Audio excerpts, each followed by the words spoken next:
A chemical, physical, kryptonite.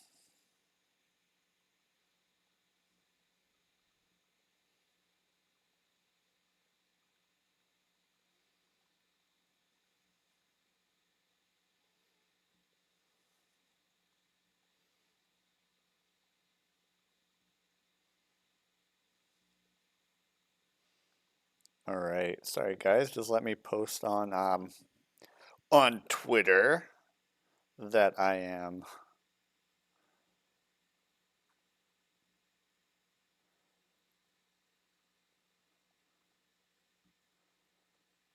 live.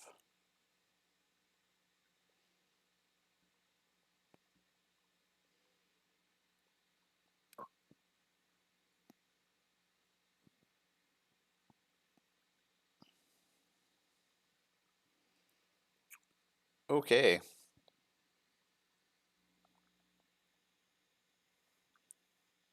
so I was wanting to show you guys the greatness that is Jedi Academy, but it just absolutely would not bend to my will. Every time I tried to start recording or anything, the game itself would crash. So, luckily, I do have a copy on my PS5 for because I love it. I was gonna say for reasons. So what I might do is um, stream it off there. But again, that means we lose poor little Da Vinci.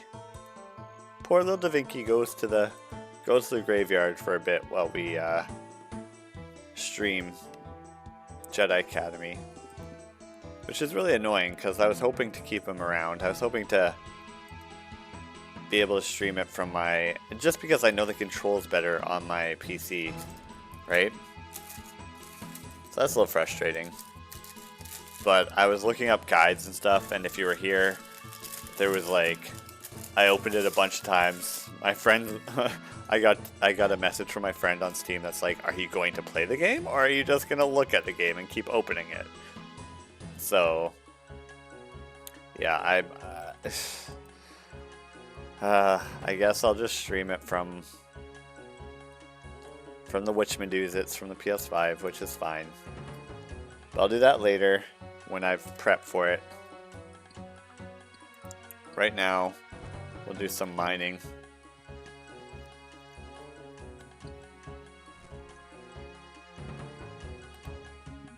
And how are you guys feeling about the new Lego?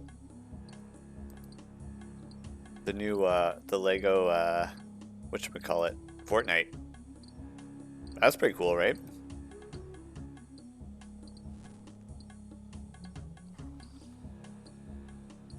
Do you mind? I mind. I mind.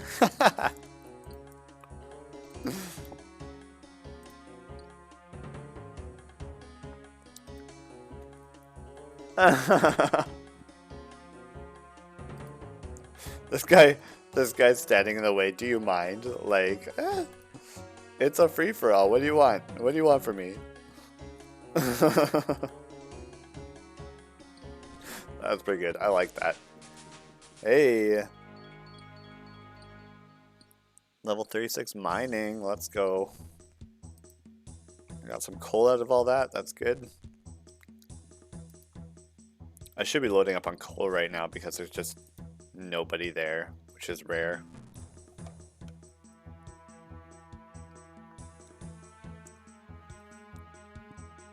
But yeah, how are your guys' weekends going? What's fun? Give me some, tell me some wild parties you went to or some things, right? I was out earlier, so I don't really have anything left today, which is fine. That guy's about to die.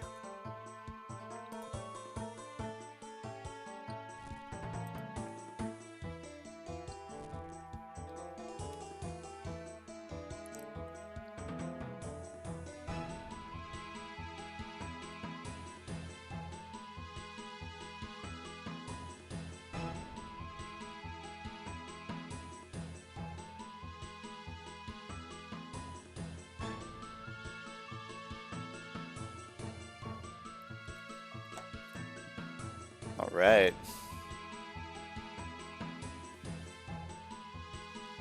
So yeah, just because I got a lot of levels combat-wise by killing the dragon, which if you haven't seen, was pretty epic. What I'm thinking right now is to just kind of max out my crafting, mining, I guess, prayer. Not max out, but get them to a point where they matter. Like the 40 level-ish. Right, like wood cutting could probably come up a bit. All this stuff before I get members. Just because I want to go into members with a full... I don't want to open members and be like, oh, you need 10 more levels in X before you're allowed to play. Like, that would suck. Because you're paying for that time, right? You're paying for that time. And for you to learn after you get in that, like, you could have gotten...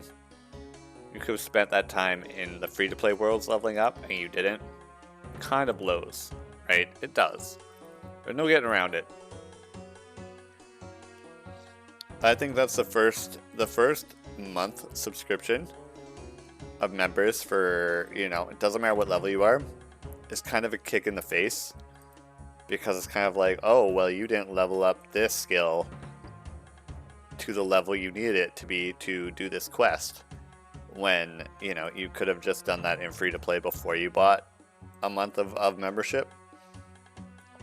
So you end up leveling that skill for, you know, with time that you've paid for, as opposed to doing it for free, which is, you know, preferable. I think, in my honest opinion. Yeah, if you guys are just jumping in, if you guys are new here, I am Shaggy. I stream because I feel like it. And I feel like it because I stream. And initially I was going to stream Star Wars tonight, but it did not bend to my will as I had anticipated it would.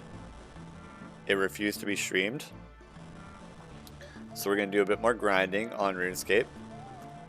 I'm thinking we'll probably stream Jedi Academy tomorrow. Maybe actually I might have a group for Lethal Company tomorrow. Will that stream well? I don't know. Am I going to try? Hell yes. So we'll see about that. I've kind of got to stick to the low quality games right now because my potato can only handle low quality games right now. Which is fine.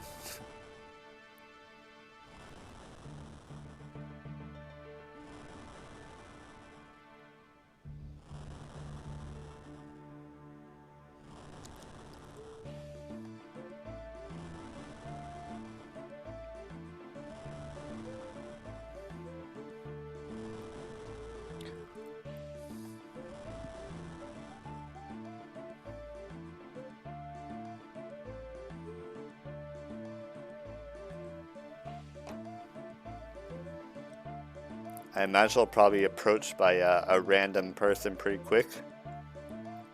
Just to make sure I'm not a bot. Because we do the same thing more than once. They kind of are like, whoa now. Steady on. Who's this rapscallion?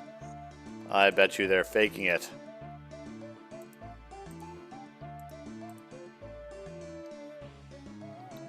$169 iron. That's pretty good. That's pretty good.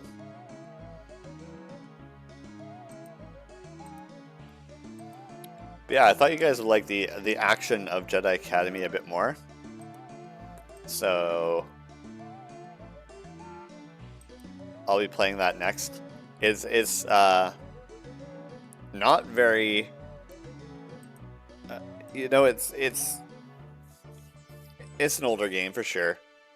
So it's not very graphics wise very fancy, but I will say that it is still pretty WoW, because this was before Disney put a hold on, like, you can't dismember people with a lightsaber.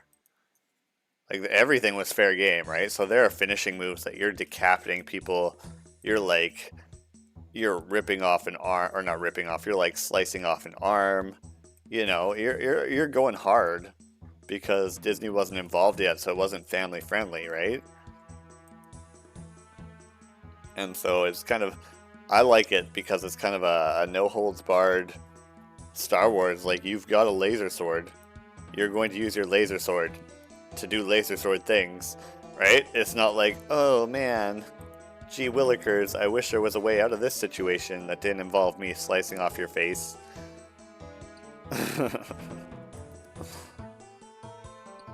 No, it's pretty fun. It's pretty fun. And it's got, oh, where are we going? It's got a light side, dark side morality, like I was saying last stream, which is something I know I appreciate in a game, in any game.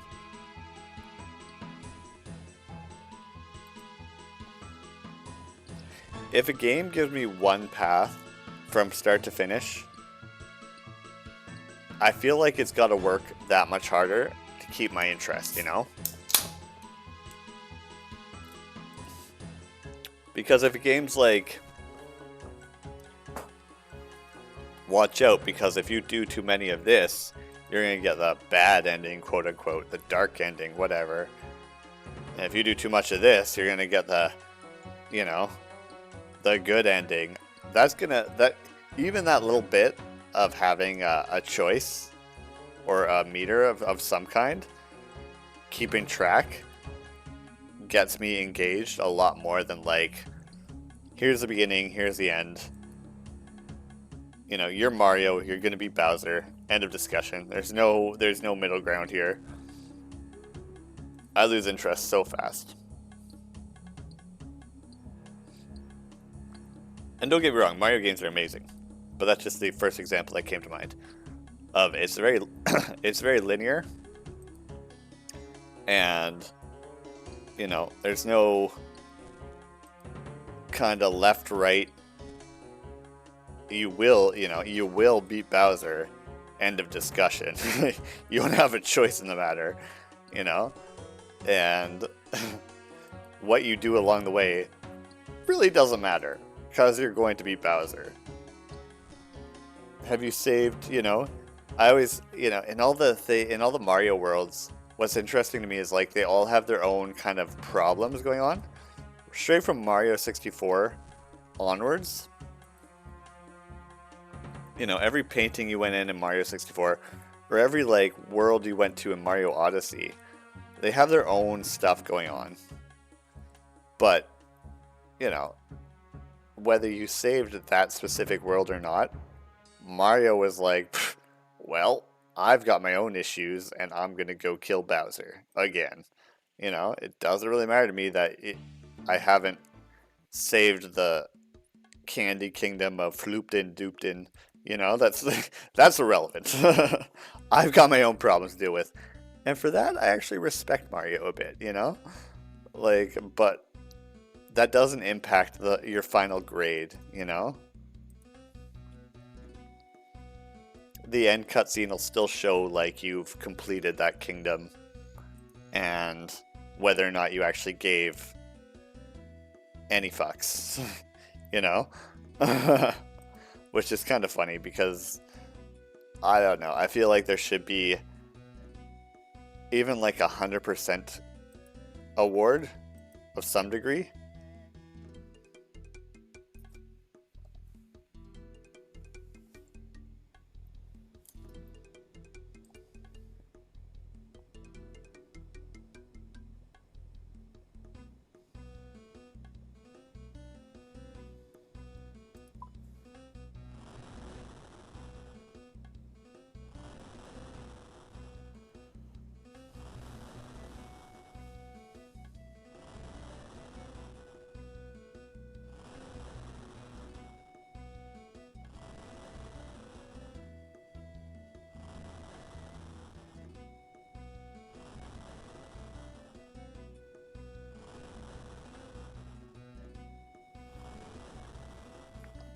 But yeah, there's even Zelda. Like Zelda has different pseudo endings depending on what you do. Like my tried and true go-to is Majora's Mask, right? If you solve everyone's problems, which, you know, I'm not saying that's a good thing, you know. If you solve everyone's problems, you do get a slightly more interesting end battle in that you get an extra mask that turns you into a god, you know. But you don't have to. You don't have to solve all their problems. And actually, depending on what problems you do solve, the credit roll will change. Like it will show you like the happy endings for all the people that you did solve, but it won't show you happy endings for people that you have not solved. So for instance, like there's you know, a father and daughter, and the father's been turned into a mummy, and you have to go help him out, which is part of the main quest line, whatever, right? But if in that 3-day rotation you have not saved him and you beat Majora, it will show you. It won't show you like him being happy with his daughter hanging out in a canyon. It just won't show that, which I think is really good on their part. Like it doesn't track from run to run. It is like, what did you do in these 72 hours? If you did not do it in these 72 hours, it will not count, right? And obviously there's no way to get all of the masks and solve all the problems in 72 hours.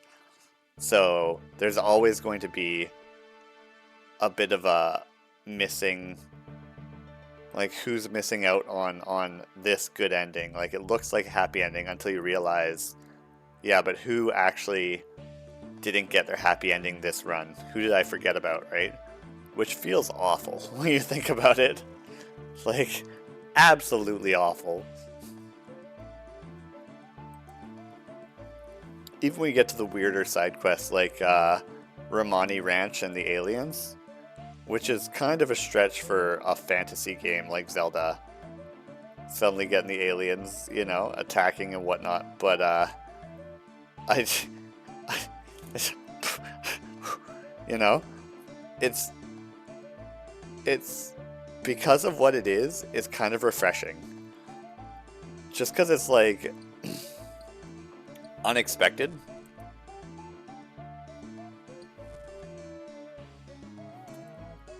It's unexpected. You're playing a game where you're, you know, a knight to be princess, bad guy, you know, and suddenly there's aliens, right? That doesn't really jive with the theme.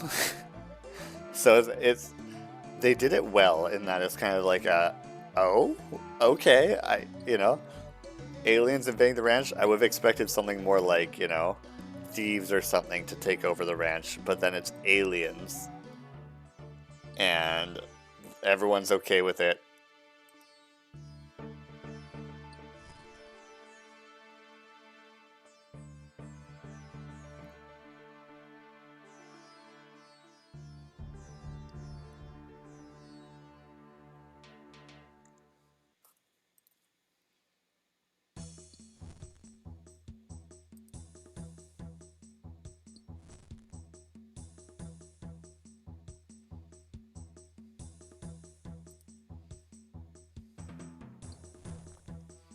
I think it's quite interesting. Like when you read or look up, watch, if you watch just like a YouTube documentary about Majora's Mask, hey, a diamond.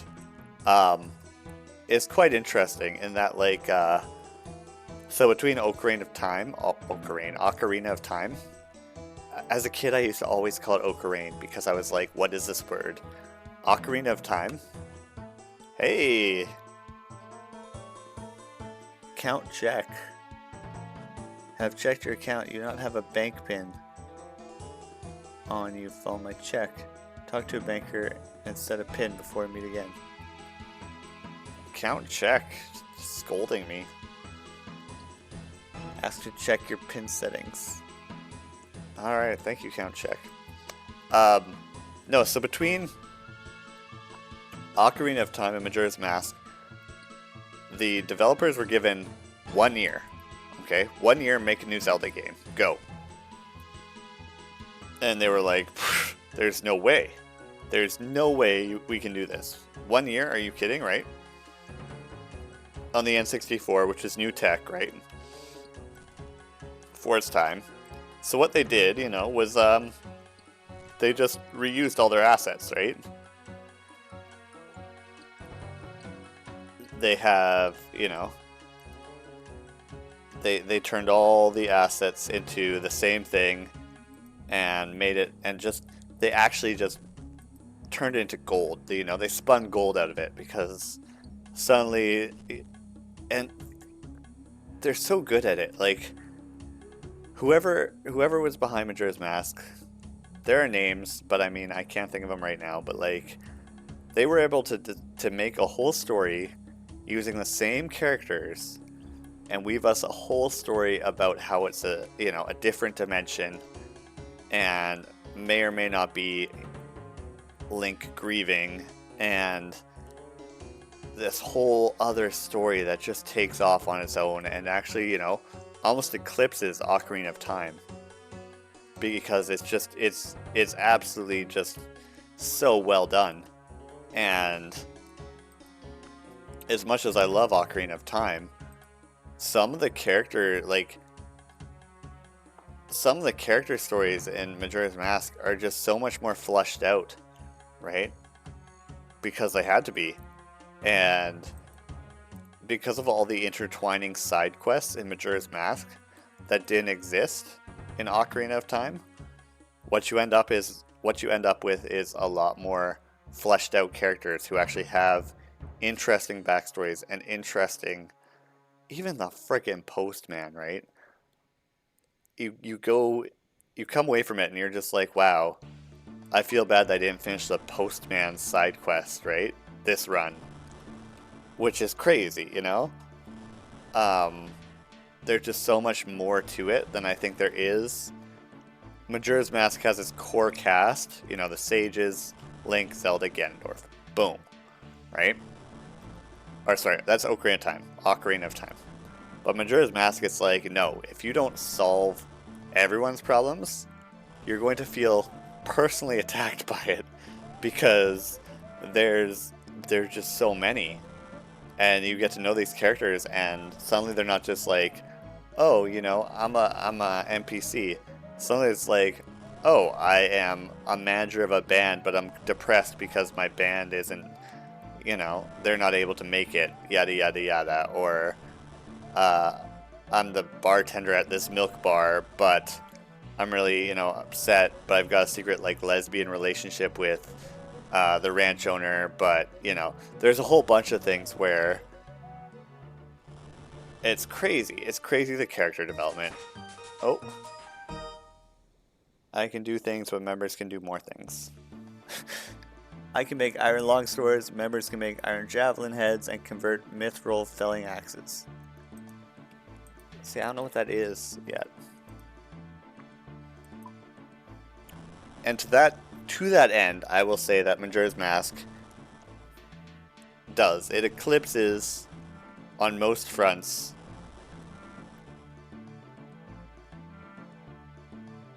Ocarina of Time. It does. There's no ifs, ands, or buts about it. Like, character development for characters across the board is just more well done. It's more interesting. It's more like, you know, you connect with the characters.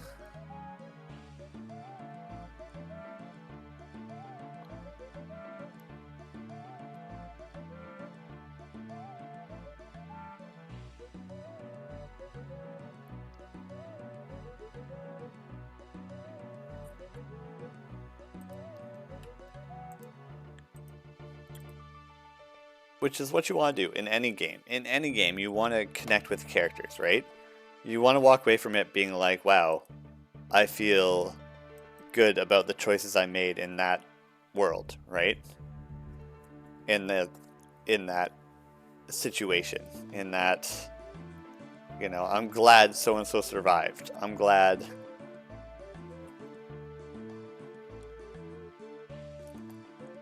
you know, there's a lot more to it. Even the Gerudos, right? Like, yeah, in Ocarina of Time, you've got one of them is a sage, and she's, you know, the head female, and she's betraying Ganondorf because she hates him and all that good stuff.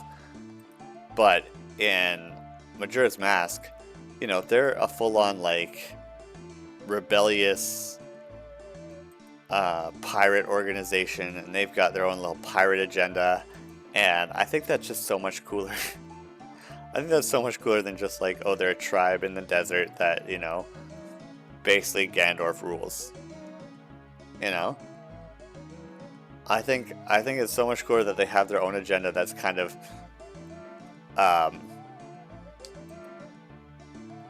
step removed from the main story. Like they've got their own issues, and they're not really caring too much about what happens in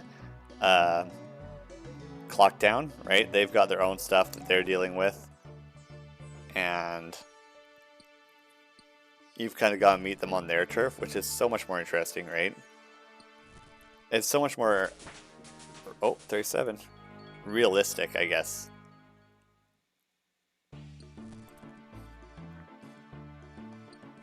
And I think that's a lot of Majora's Mask is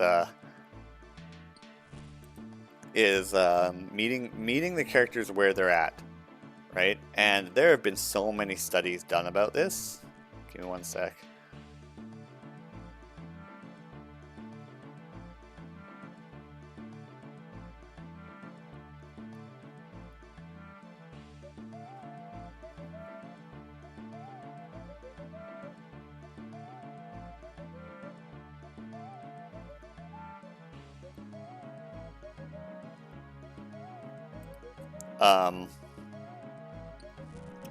So if any of you have taken any kind of psych course, right? Any kind of psych course, Psych 101, it's basic stuff, right? Stages of grief, okay? So the devs of Majora's Mask, I don't know why I'm going into this. Today's topic, welcome to my TED Talk. The devs of Majora's Mask said that they didn't intentionally do this, but there is a strong correlation between the various groups of people, beings in Majora's Mask, and the 5 stages of grief. And not just that they correlate, that you meet them in the order that you would go through the stages of grief. And I know that now it's, you know, people have said, and studies have come out and saying it's a pendulum, it's not an order, all that stuff. You can come and go through the stages of grief as is, which is sure fine, but I find it super interesting that that this happened, and that more interesting if it happened without them intentioning it, without it being intentional, right? So like, if you go into the first, so you open up Majora's Mask, you open up into the town. This is your main hub town, right? It's in the middle of everything, and the characters inside the town, they're about to have a festival. They have a festival every year. It's gonna be great, and the moon's coming down. The moon's gonna kill everyone. But the construction workers that are setting up for the festival, they're still setting up for the festival. They're like, nah, that moon's not going to come down. It's not going to hurt us. We're fine. Like, we got to keep going. Life is what it is, right? Which, you know, denial, right? It's business as usual in Clock Town, because nobody's actually admitting that the moon is a threat and that the moon could probably wipe them out in 3 days. Even though it's coming down, it's got that scary ass face on it, right? And then you go to, the first one is Deku Village, right? And then what you see there is So depression, anger, bargaining is the Deku King is just pissed. He's just mad. He's just mad because, you know, and he's trying to blame the monkey for stealing a princess when she got taken away by the evil temple, you know. But he's just angry, right? So your job then is to kind of fix his anger, right? Then you go to Goron. Goron Town, they're bargaining. They're like, things are shitty, but if we only had our hero here, if we only had our guy, who, you know, unfortunately, I'm pretty sure, you know, he died, you know, and that's, you wear his face, which is a whole other issue. But the spirit of the Goron champion is what makes you into a Goron, so he's dead. But they're like, oh man, if this Goron champion was here, he would handle this situation and we would not have to worry about it, right? Like, he'll come around. Don't even worry about it. Like, that's bargaining, right? And they do that the entire time. Then you go to, you know, the Zora village, right?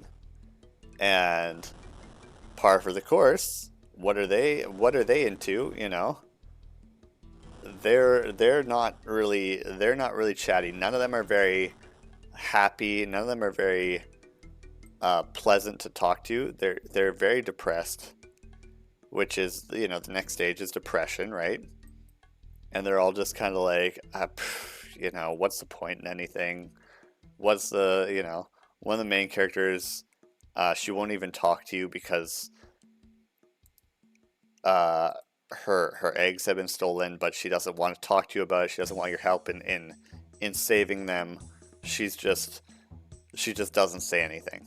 She doesn't say anything.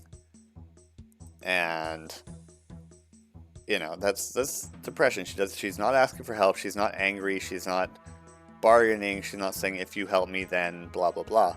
She's just depressed, right? And so that's a whole nother thing, right? And then you get to the last section, and you're basically in a village of dead beings, and it's acceptance, right? It's, we're dead, you're gonna be dead, let's all be dead together, right? And it's kind of funny because it's kind of like, oh, you're just alive for the moment. It doesn't matter if the moon comes down or not. You're gonna die at some point.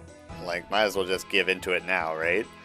Which is actually, you know, well, it's super dark for a Zelda game. But it's also the last stage being acceptance, right? Is that even if you stop this calamity, that's going to erase all of Hyrule. Not Hyrule, Termina. There's always going to be another one. There's always going to be something, right? And you're always going to, regardless of what you do, the end is always going to be the same. And the last area of Majora's Mask just tells you that. There's not even a, like, roundabout. It's not subliminal. It's not kind of implied. You're talking to skeletons. You're talking to, like, a skeleton king.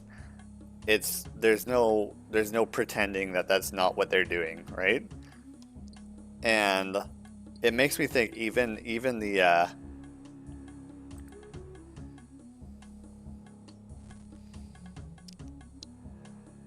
even though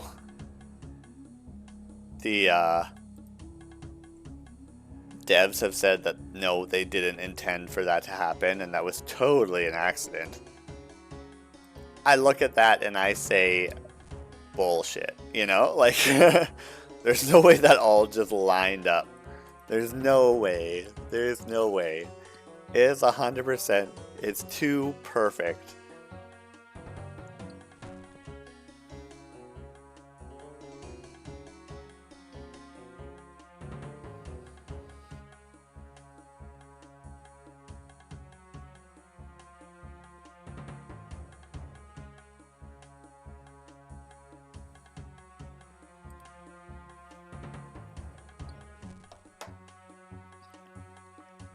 I find that super interesting, and I actually used Majora's Mask as like a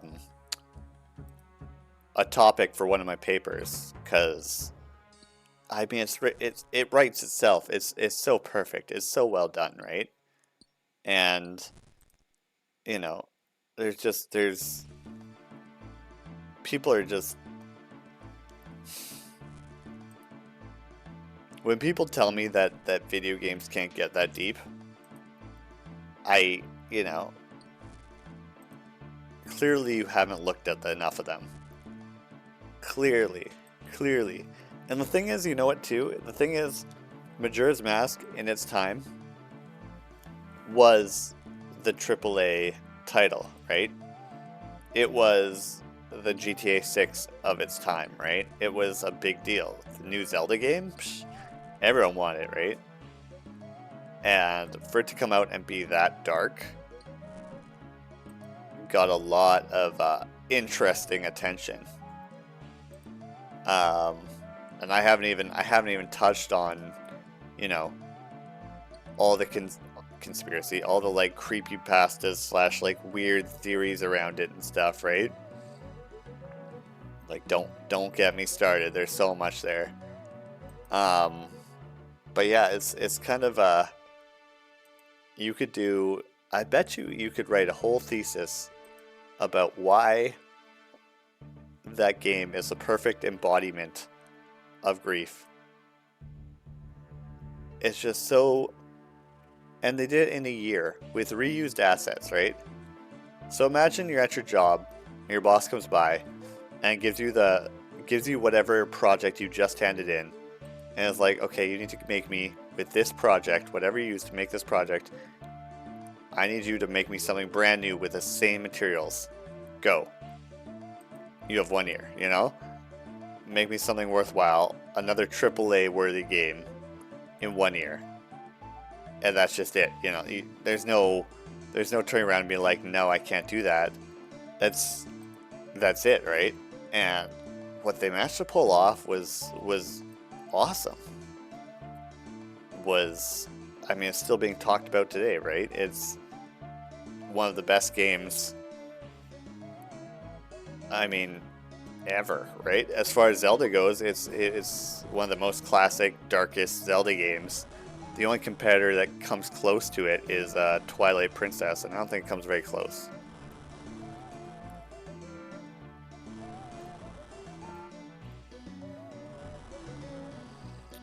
But I've definitely gone off on a tangent again because that was that was not my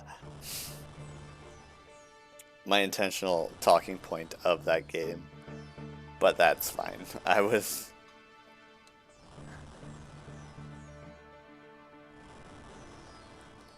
just kind of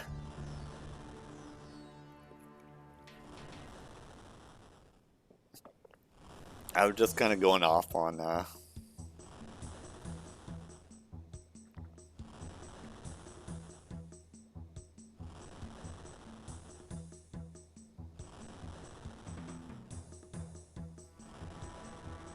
tangent.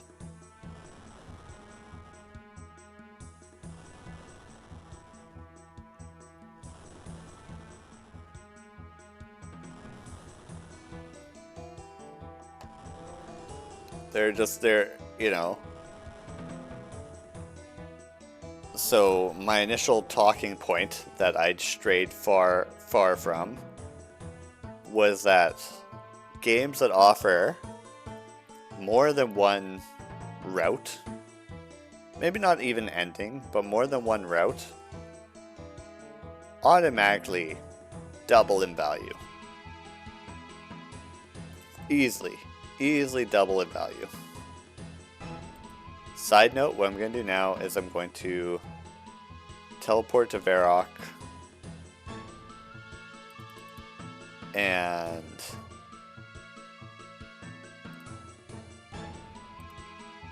craft.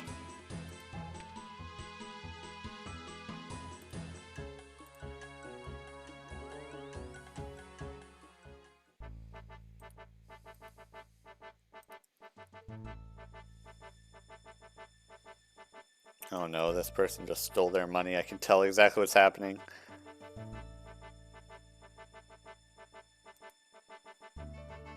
It's weird. It'll always be weird to me.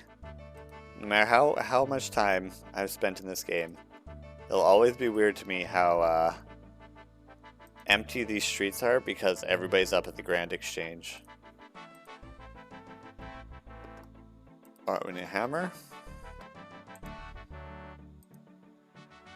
And let's get some bars.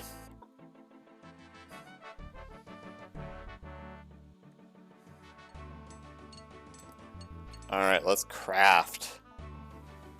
Let's craft some long swords.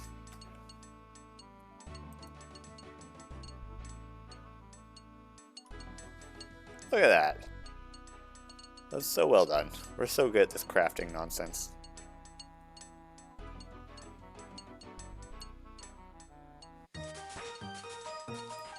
Hey! You can now make iron full helms, and members can make iron throwing knives. Nice.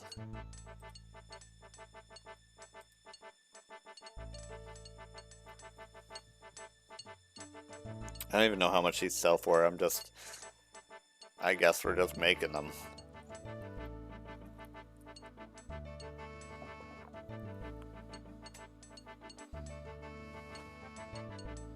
I'm sure there's like a proper formula, like what makes the best experience the fastest.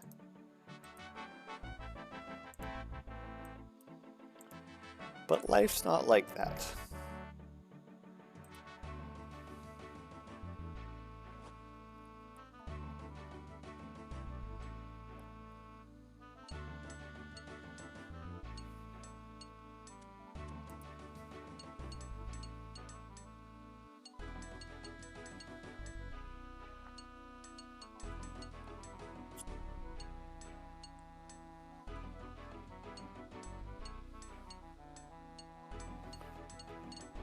Yeah, so that's my rant about Majora's Mask. Wow, I just leveled up again. Holy. You can now make iron square shields, and members can make iron crossbow bolts. Hey. Look at us go. Wow, that was a quick level up.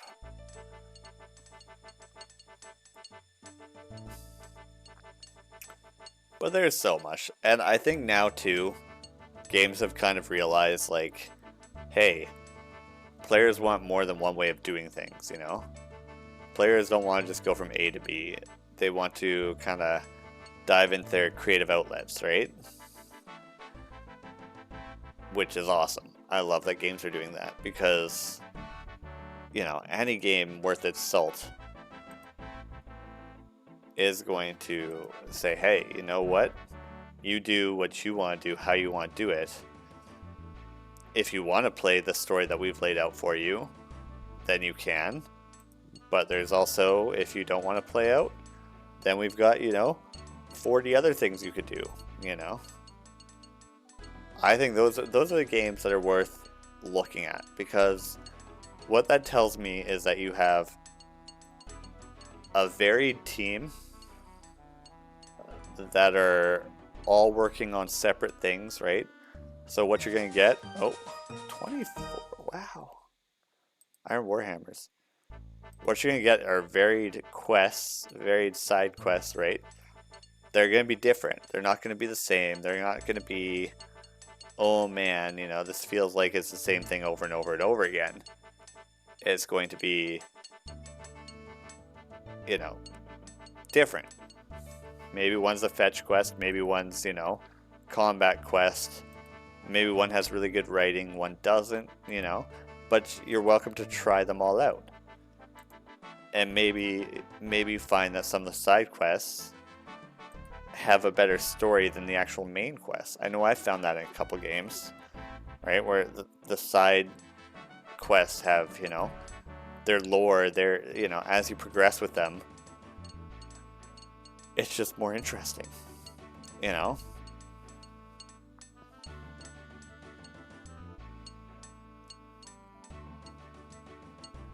Whereas, and then you go back to the main quest and you're like, wow, this is kind of dull. but it's the writers, right? It's sometimes you get writers who are good, sometimes, you know, it's a mixed bag, right?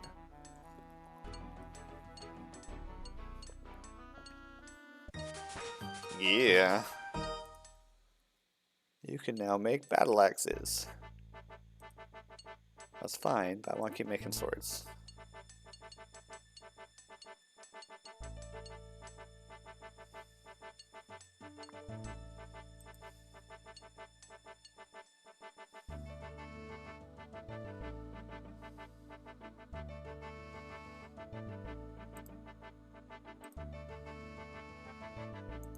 Wow, I'm going through these iron bars super fast.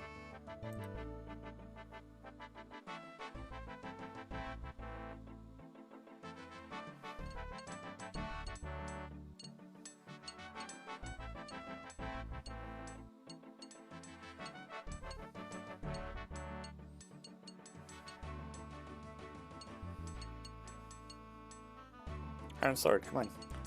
Go.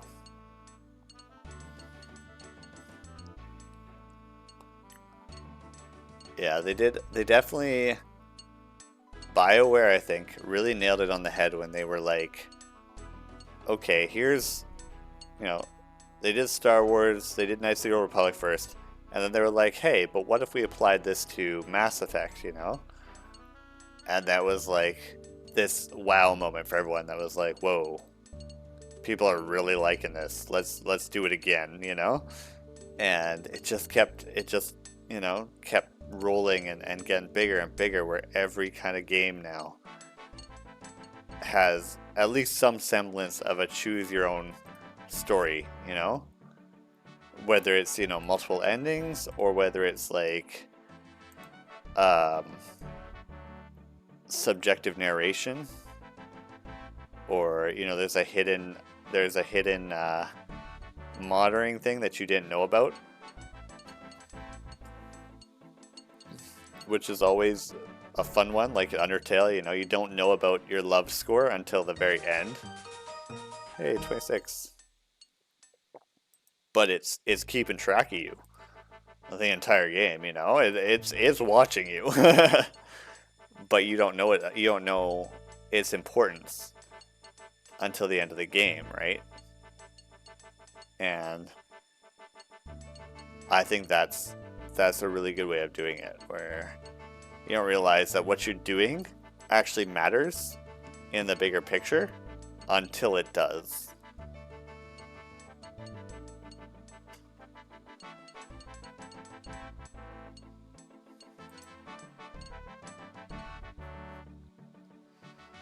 And there are some games that, like, okay, you know, I gotta respect the hustle. Like, the story is really good, and yeah, you go from A to B, but the story's really good.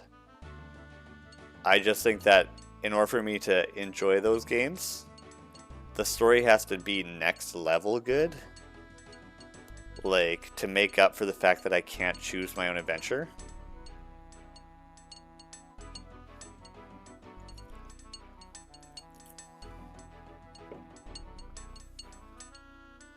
It's kind of like, if a story is, you know, 70%, but it's got multiple endings, it would be the same to me as if it had one ending and was 90% in my mind. You can now make iron kite shields.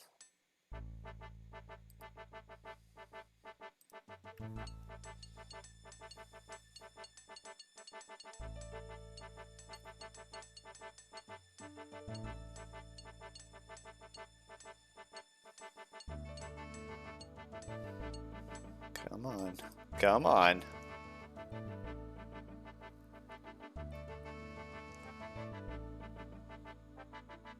And if I'm wrong, if someone, you know, I don't have, I mean, I like to think I have the end-all, say-all about things, but I don't. So if you've got a differing opinion, feel free to let me know, because I, you know, this is a free space where people can talk about what they want, right? And that's how I feel about games. But if other people feel differently, You know, and obviously there's exceptions to the rule. I'm not saying that, right? What I'm saying is more of a generalized statement. But if you have, you know, if you want to talk specific games that you like that are, you know, maybe just A to B, start to finish, one ending, one route, one destiny kind of things, sure. Like, those are good. Coming to mind immediately is Zelda, you know? Zelda's always, you know, the formula is very the same, right?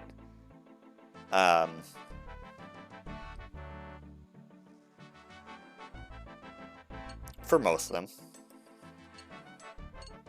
But it still kind of has, especially in the newer ones, still have side quests you can do, right? They still have, even if it's always Link and you're always saving Zelda, you're always fighting Ganon. Especially with the new ones, you know, you can keep yourself occupied for years doing whatever else there is to do in these huge maps, right? There's just so much.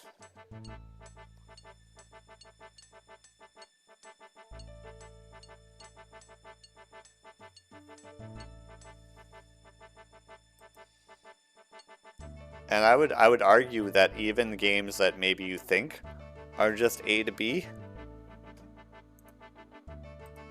Alright, let's go sell these iron swords.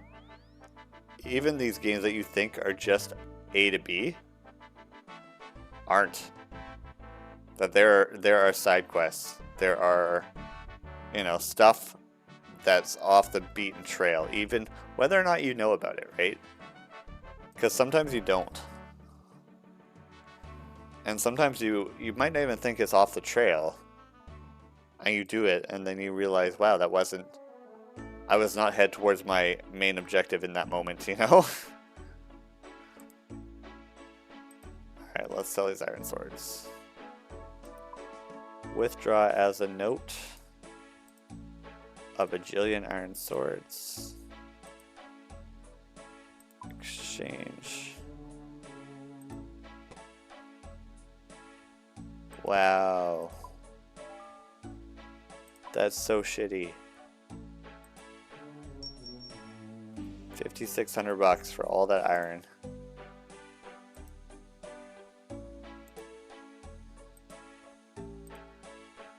That's actually trash. Alright, get that axe back on. And we'll TP back to Lumbridge so we can go back to the desert.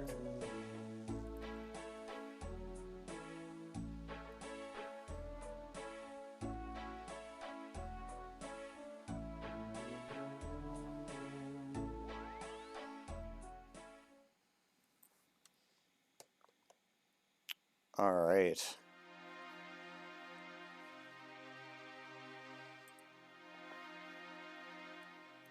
Look at all these bots. I hate it. I hate seeing 1, 2, 3, 4, 5, 6, 7, 8 bots.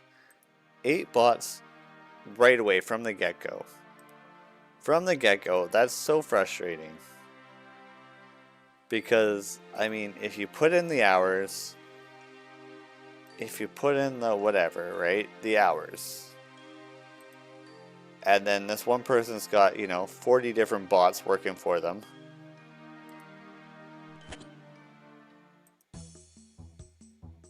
And surprise, suddenly they can sell all this high tier loot because they've got bots that are at the level, even if they themselves are not at that level. And they're just literally, you know, getting all the gold for doing zero of the work, right? It's frustrating, but my feel about it is that because they're not doing all the work, they won't be able to progress on member servers. Like, they won't be able to progress along quest lines and do things that, you know, are actually fun.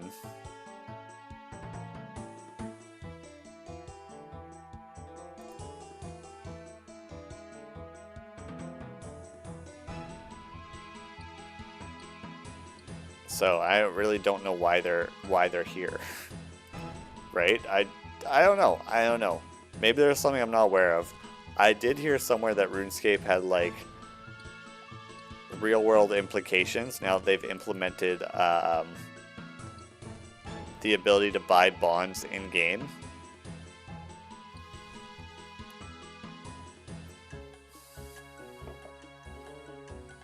Because bonds, you know, cost, like, it's a month membership. That's what a bond is. It's a month membership. That equates to real world money, right? Therefore,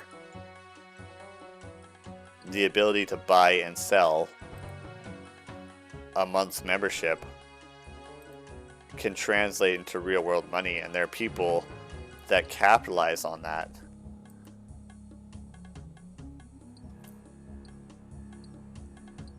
Which, you know, you hate to see, because come on, it's just a game, you know, let the people play the game. But yeah, I guess there'll always be those kind of people. There'll always be those kind of people. And I'm not here to feed their ego or, you know, talk them up. I'm just, you know, I just don't like bots in the game. That's what I don't like.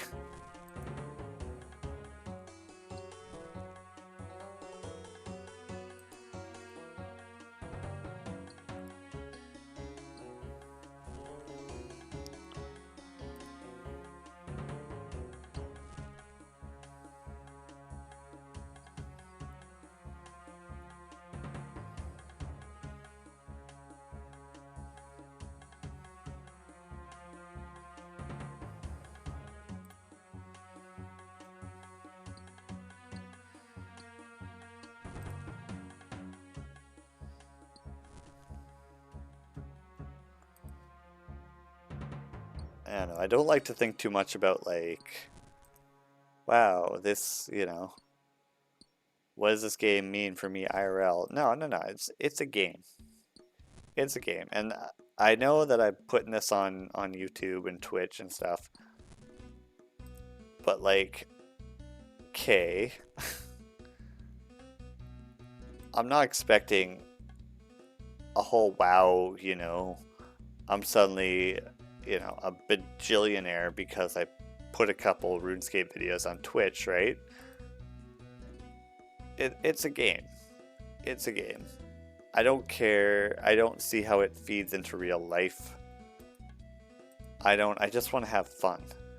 And I would hope that other people who are playing the game also just want to have fun.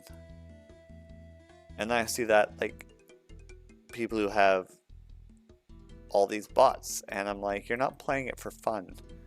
You're playing it to make some kind of weird profit. Which, it's just, it's sad and it's game breaking. And I care more about the second. Because if you want to not enjoy the game, that's on you.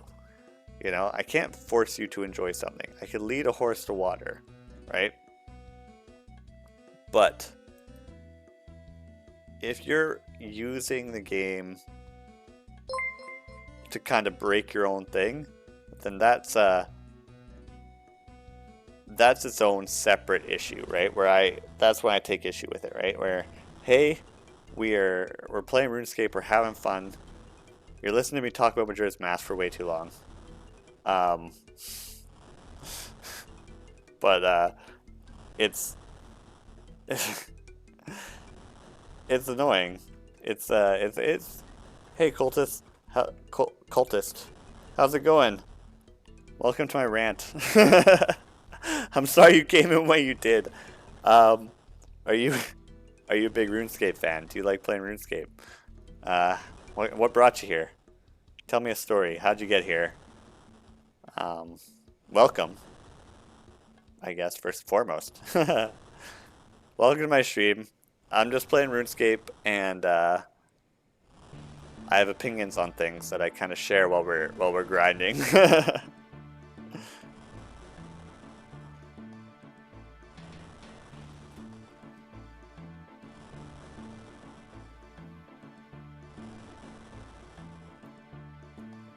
Yeah, I did kill the dragon. I did do Dragon Slayer a couple streams earlier. Lowest to highest.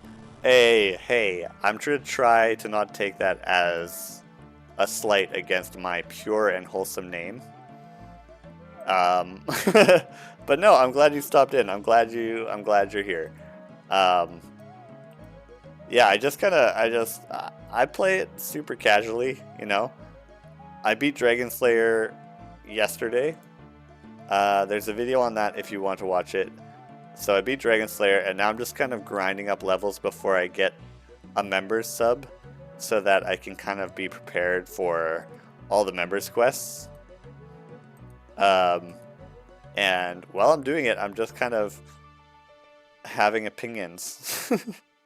But whether or not people like these opinions, I have them. And so I thought I'd just kind of voice my opinions on stream. About gaming, about, you know, the world of gaming, where we're headed, where we're coming from, what it is. If you want something interesting, you should see... I did a stream where I tried to hand out...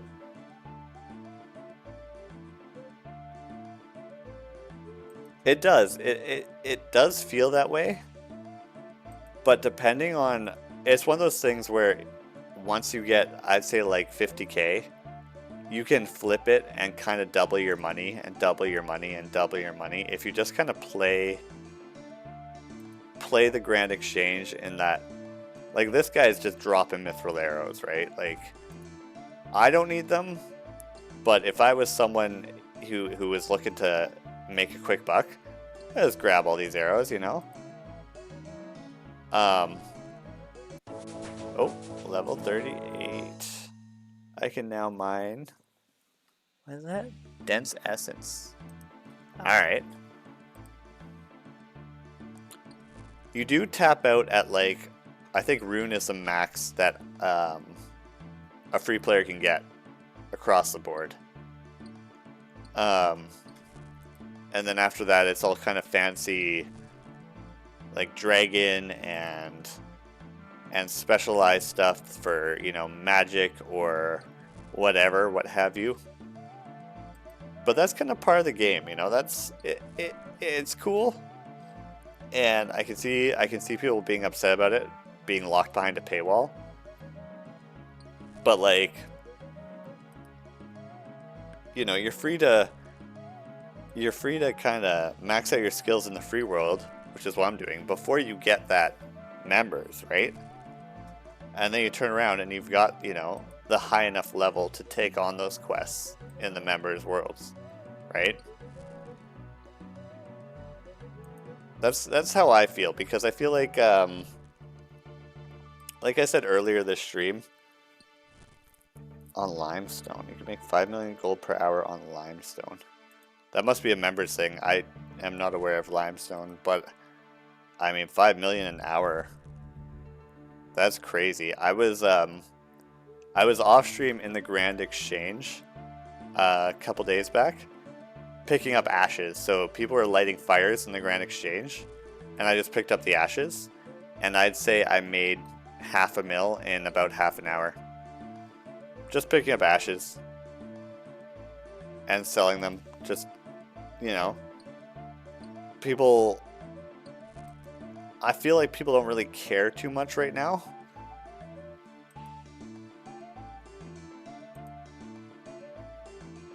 It's crazy.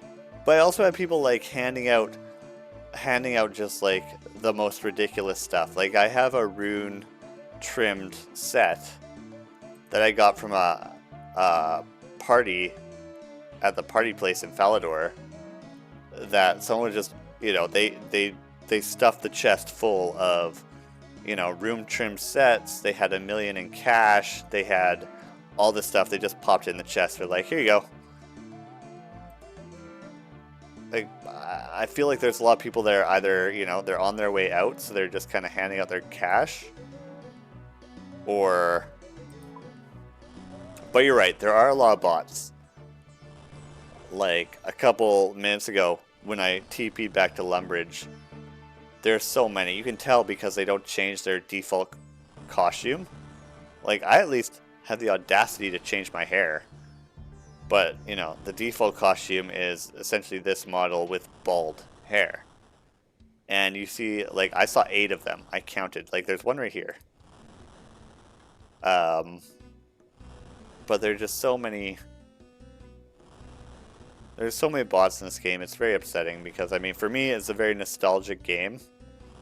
And I love playing it just for nostalgia purposes.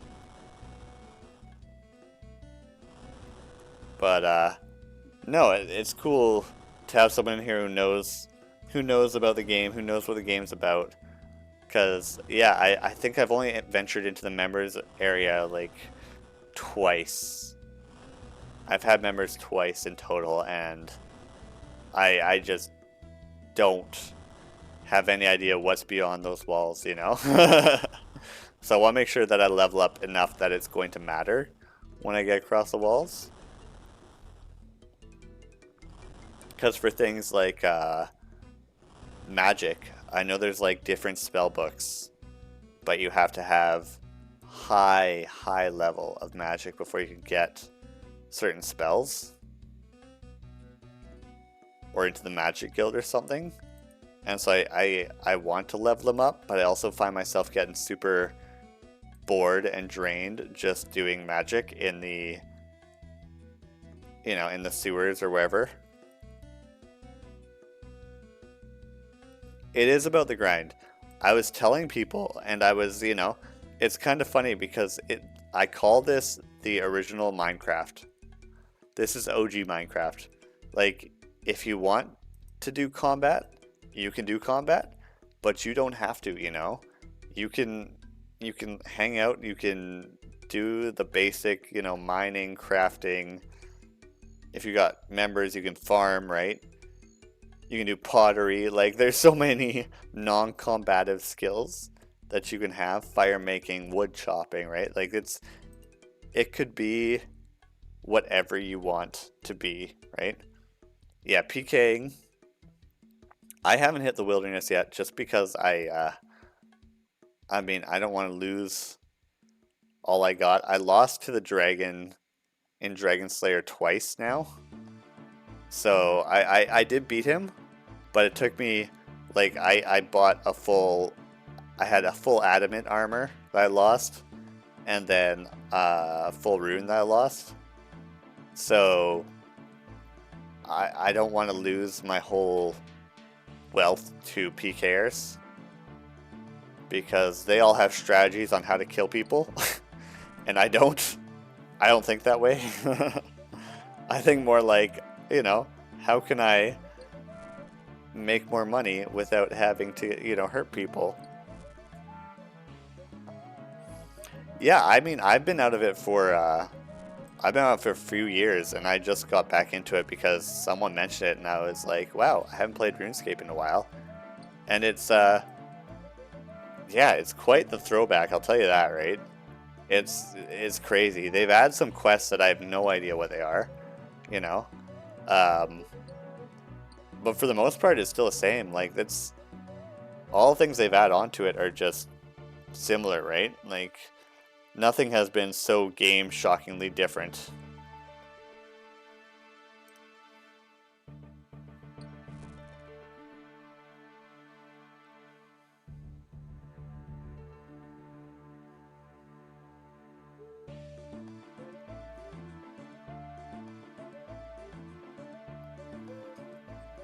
And that's something I've said to people, is like, of games that I know that have had, you know, really good updates, and, you know, some that have had game-breaking updates, I feel like RuneScape has had a pretty consistent upward tick in they add good things. It's not like they've had some bad updates, but definitely not many.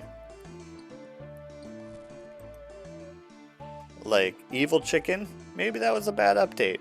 Maybe that was their one-off, you know? That's fine. They can phone it in for that one, you know? But, the rest of them, like Trimmed Armor, Gold Armor, you know, there's no downside to it. Rune crafting, was an excellent update, right? Like, this game has been solidly the best MMO I've ever played. And even now coming back to it, I'm kind of like, you know, nothing about it is god awful, right? They haven't changed it to the extent where I'm like, oh, this is disgusting.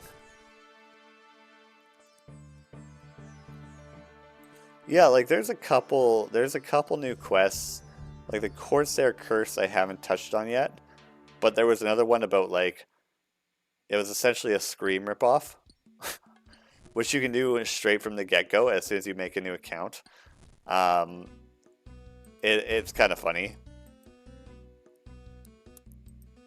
So I highly recommend it. But I mean, I've probably played this game, the free play version. I've probably gotten through it 3 or 4 times. Where I just, you know, the grind. But I like it better than those games where it's like you do a run and, you know, once you do a run you have to start over from scratch and do another run. I don't know, that seems kind of, oh, I got clue scroll. I don't care about clue scrolls. Yeah, see, Cultist, I don't know about RS3. I've heard mixed things. I've heard that someone told me that, yeah, it's amazing, it's like EverQuest, it's the best thing since sliced bread. Is super good, but then that person also didn't play the original RuneScape. So I think there's a thing there where if you've played this version of RuneScape, you know better, and you know that like the new one's not as good. Whereas if you've never played old school RuneScape, then your bar is kind of lower. You know? But in terms of just like, in terms of MMOs, you know, it's easily way up there. I can think of few MMOs that have, you know, a higher enjoyment factor than RuneScape. Because if you want to fight, you can fight. If you don't want to fight, you don't have to fight, you know? There's a whole world, and I've only been in the free part, but like I was saying last stream, the free part's like maybe a quarter of the entire world. And, you know, it's huge. If you don't want to fight, you don't have to fight. There's so much you can do that isn't fighting, right?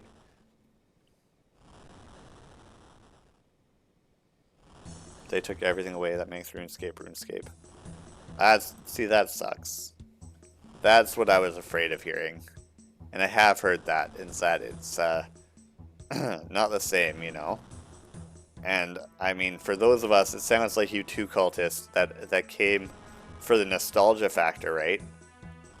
For them to take the game and turn into something different is not why we're here, right?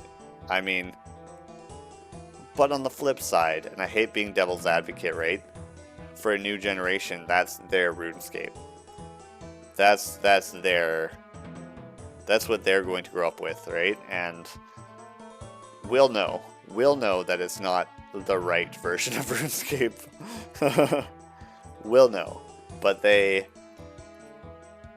will grow up believing that that is the proper RuneScape. See, there's another bot. Which is just kind of annoying. But I always end up going on about how games like this aren't really a thing anymore. Except for, you know, Minecraft and you know. But just their level of enjoyment is just so high, right? Like, how many times have you come back to RuneScape? I feel like it's a game you can't really get tired of, you know?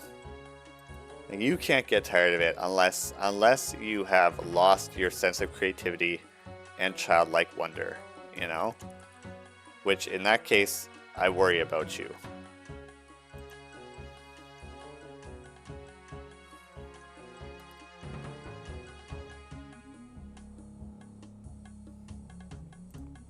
Yeah, they did add it 2 phones. If you are a fan of RuneScape, this version, the old school RuneScape, you can play it on your phone now. That's how little it takes in terms of ROM and RAM and, you know, power. It's not a huge draw on your phone any more than any other phone game would cost. I do think it's different on your phone. I don't know. I guess it's good to get like a level in while you're waiting at the dentist's office or something, but I don't know. For me, it'll always be something that I'd rather do on desktop. Just because it's kind of like, you know, it's almost a courtesy to the game. I like the game enough that it's a real game for me. It's not a mobile app. You know, I think mobile app, I think like those running games or like the put the word together games, you know, I don't want to be like that. I want to be up there with, you know, this is a good game. This shouldn't be seen as more than just an app game, you know? The only app game I know that transcends the title is Plague Inc.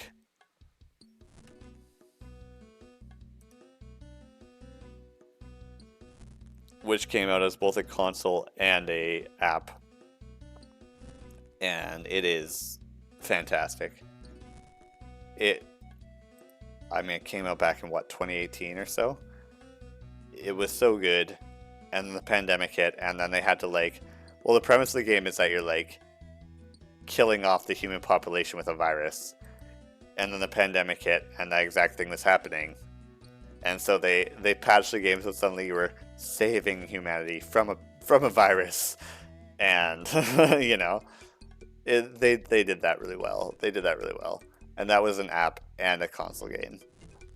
But for the most part, I think apps are, I don't like them as much. I'm gonna go ahead and say it. They're not. They're kind of passive, like AFK games, which this could be. This totally could be. I mean, if I play something else, like I've streamed Fortnite and Everhood, and I definitely need a lot more concentration, and I talk a lot less when I'm playing those games because I'm paying a lot more attention to the sounds and the audio. But in this game, it's more of it's more casual, it's more chill.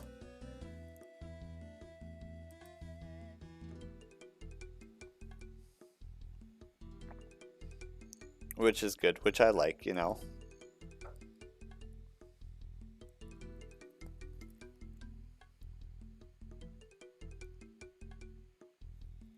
Yeah, definitely.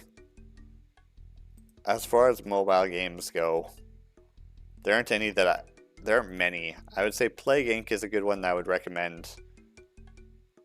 But other than that, I don't know if there's many that I would say, hey, waste your phone battery on this because it's good.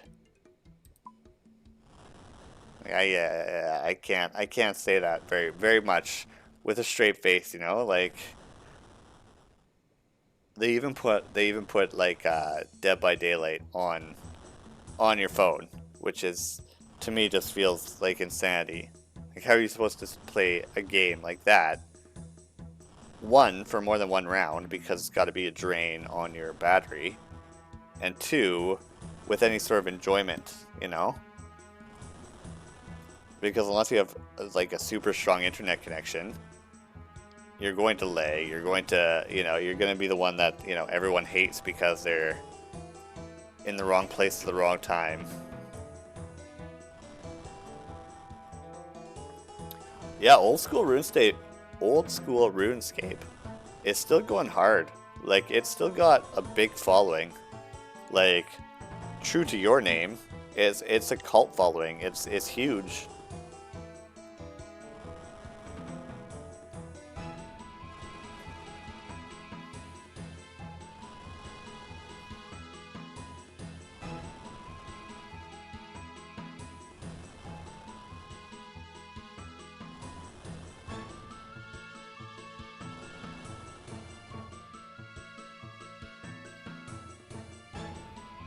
Yeah, it hasn't really gone down a whole lot, which is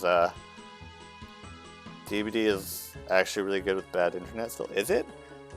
I haven't heard good things. I will say, granted that I haven't played it on mobile myself because I feel like that is not a good idea.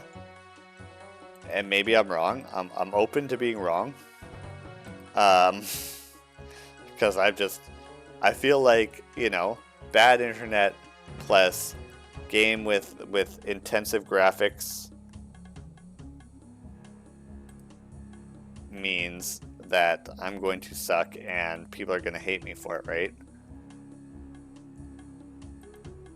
I don't know. Maybe, but like I said, I haven't played it. It could be great on mobile. I like it on PC. It's good on PC. But they are missing a ton of characters. Oh, so I've heard that the shop is really good for mobile and that, like, for the DVD shop, you can kind of just buy specifically what you want. And you don't have to buy other things. You don't have to waste your blood points getting to the certain item you want. You can just straight up buy it. That does sound nicer. That does sound nicer.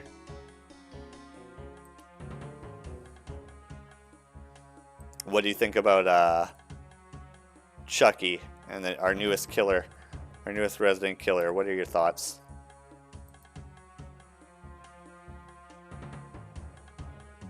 For those of you that don't know, Dead by Daylight is like a 4v1 survivor versus one person trying to kill everyone, 4 people trying to survive.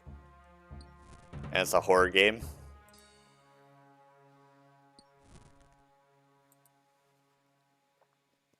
And it's got all your killers basically from Scream to, Nightmare on Elm Street to The Ring to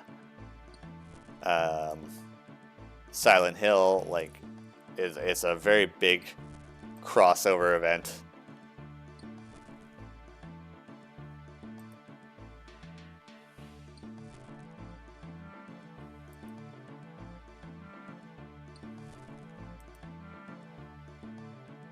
Yeah, it's huge in terms of like horror game survival. It's really good. Oh, 39. There's new information. Yeah, I don't care about new information. I know what I'm doing. I've been here before. There's stream delay, sorry. Oh, no worries, no worries. There's always gonna be stream delay. That's just life, I've got DaVinci here because, if I had a full-on VTube, a VTuber avatar, it would slow my computer down so much that I just could not handle it. So DaVinci is kind of my stand-in. He's doing his best. So if I ramble on and get ahead of you, I apologize.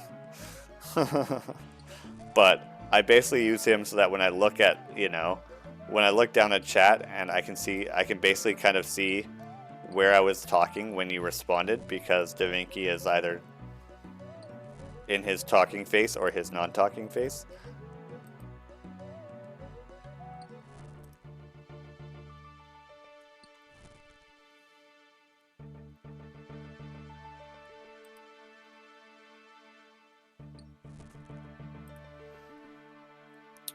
But yeah, if you like this, I also play.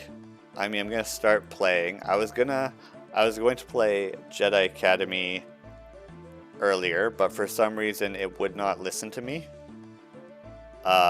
It's also an older Star Wars game, and it's classic. It's so good. It's so good. It holds up so well. I was going to play it tonight, but I could not get it to work with OBS. It actually kept shutting down on me. So I'm thinking I might stream it from my PS5, which just means I lose DaVinci for a bit, which is fine. But yeah, it's funny, you know, I'm sitting here, and what am I doing? You know, I'm. Oh yeah, feel free to leave and rejoin if you want. You know, enjoy the stream as long as you want, and leave when you're able. I'm not keeping you captive. I don't have your families in the basement anymore, so you do you. But yeah, it's always interesting to me because I'm just here playing the game that I play anyway. There's, you know, I would have played it regardless.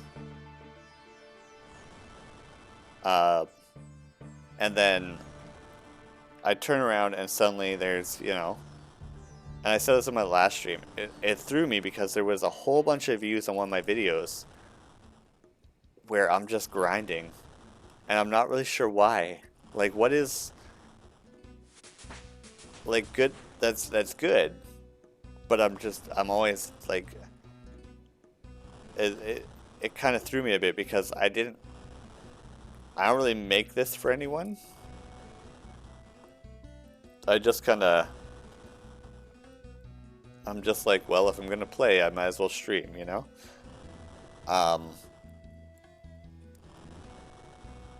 It made less stream play. Awesome. Good. Glad you made it. Glad you could join for this bit here. Hope you're having a decent Friday. But yeah, it's always interesting to see that, like, people are open to watching, you know, me grind on RuneScape for a bit. It's interesting. I would not have expected it. You know? But what are some classic games that you like, Cultist? What are some I mean, what are some oldies but goodies? Oldies that have aged really well.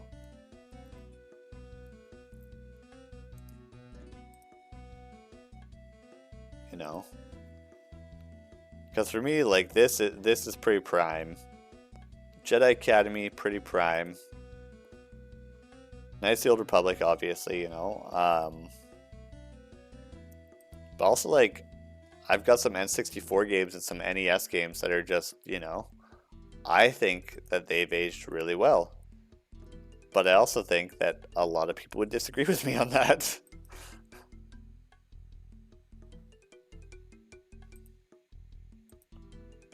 Which is kind of, you know, it is what it is. But, you know, it's interesting to see just how many people still play this game because I didn't think it was that big when I came back to it. Dead Space. Dead Space is a good one. Dead Space is definitely not as old as like RuneScape or some of the other ones, but it's definitely one that, you know, it's still being talked about, right? It's still yeah, I agree. Well done. It's a good one because I think too is it's got that depth to it that games before it did not have, right? I think it's a very well done game in that, you know, a lot of games are almost too simplistic. Half-Life, are they not coming out with a new Half-Life? Or was it canceled? I thought they were coming out with a new Half-Life. Maybe I'm wrong. I might be wrong because, you know, I feel like I definitely don't know enough about it. Half-Life is good. They were going to make a Knights of the Old Republic 3, but then that got canceled because of the MMO, right? The MMO kind of took over the story. Yes, Half-Life Alyx. Yes, so that came out. I've heard mixed things about it. I don't know if it was actually worth anyone's time. I couldn't say. But hey, you know, it was, you know, if the thing is that in my mind, if you can say it and people are like, yes, I've heard that name before, then it stood the test of time, you know? Like, you could say Banjo-Kazooie. People know what you're talking about, right? Because that's turned into a classic. It's old as hell, but it's good, right? I heard it was good. Yeah, I mean, the thing with the VR is that it's not a household brand yet, right? Like, it's still a luxury item where if you have a VR headset, you're kind of like, wow, you know? It's not like when the Xbox came out and every kid got an Xbox for Christmas, you know? The VR headset is not, you know, you've got to be, I mean, they're still expensive. You've got to know how to use them, right? It's kind of another step removed from the classic console. Yeah, the cheap ones they have, I've seen those, and it's the ones I assume that you're referring to where you kind of slide your phone into the eyeball slot, and then your phone does the VR. Those are I mean they're cheaper. They're kind of cool. I don't know if they can run the same games. No, not those. Okay, well then I'm not sure. I'm not sure what you're talking about. Yeah, because I know there's ones where you can just slide your phone in, and it's just kind of essentially a head strap to strap your phone to your face, which I think is hilarious.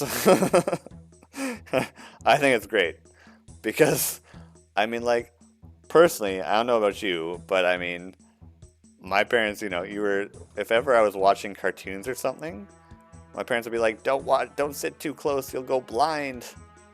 The gosh darn TV is gonna kill you. Have you heard of the Quest?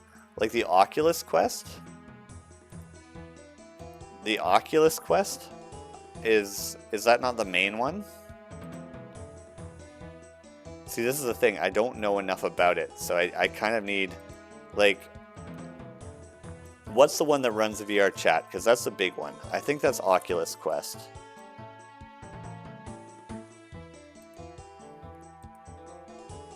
Because one of them has like an external memory, and it's like fantastic. You can save all your digital crap on there, right? It's really well done. Because I mean, I'm gonna go off on a rant here. I feel like, except for yeah, I've heard that the PlayStation VR is kind of the letdown of the group, which isn't super surprising, to be honest. Yeah, it's kind of cool because the Quest, like, they have, I think it's SD cards in the thing. So if you go to these, you know, player-made worlds and stuff, and you like them, it saves them to the headset. You don't have to like download them to your computer. You don't have to. It doesn't take up storage space. It's, you know, it's there, and your avatar model is there, and it's all just kind of. It's all self-contained, which is really cool. So at the end of the day, once basically you do one-time setup, get your guy, your avatar ready, right? And then it saves your avatar. So next time you play, you're already in, and you've already got your like favorite worlds that you want to go to, right? Which I think is amazing. Unfortunately, yeah, the Quest you don't need a PC for. Yeah. Unfortunately, it's still kind of removed from the mainstream, which sucks because I think it would be huge to just, you know, for everyone to kind of have that in their home. As the next way of being connected, right? Because ever since 2020, when, you know, the world went to hell, people just are afraid. People are afraid of connecting, right? It feels mainstream. Yeah, in certain circles, it definitely is. I think if something is, this is how I gauge it. All right, so bear with me.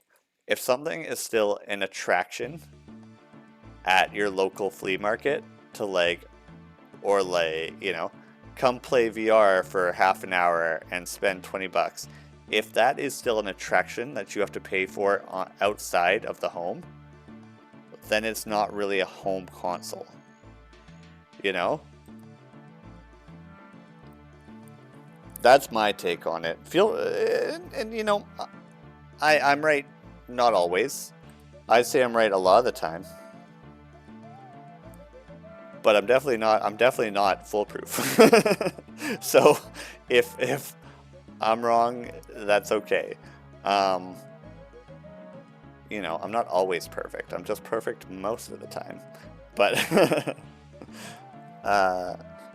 20 million headsets.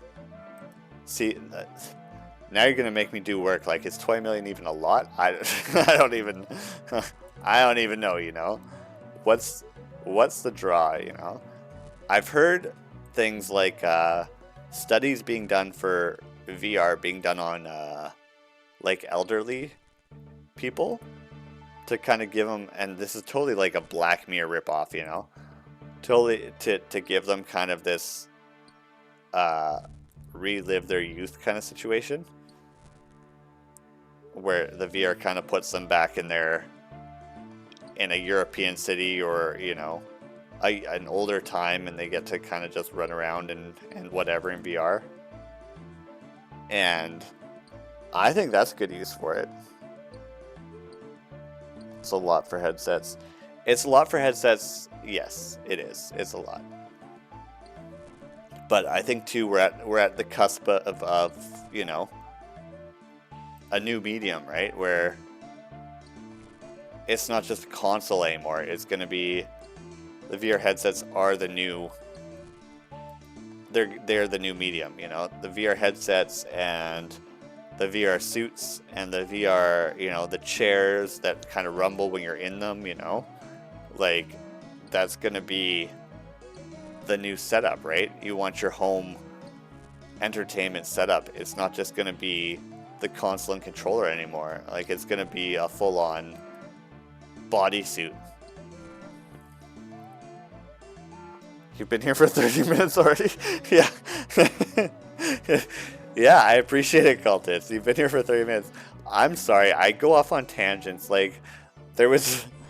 before you got here, I literally just dissected Majora's Mask into, you know, and why it's the many stages of grief and why that's legitimate. And I feel like I could just talk about this stuff so much, and I'll just draw you in. It's like my little spider web, you know? Like, come, talk to me about games for a minute. I swear, it'll just be a minute, you know? And then it turns into you've been here for 4 hours. You missed some important dinner. You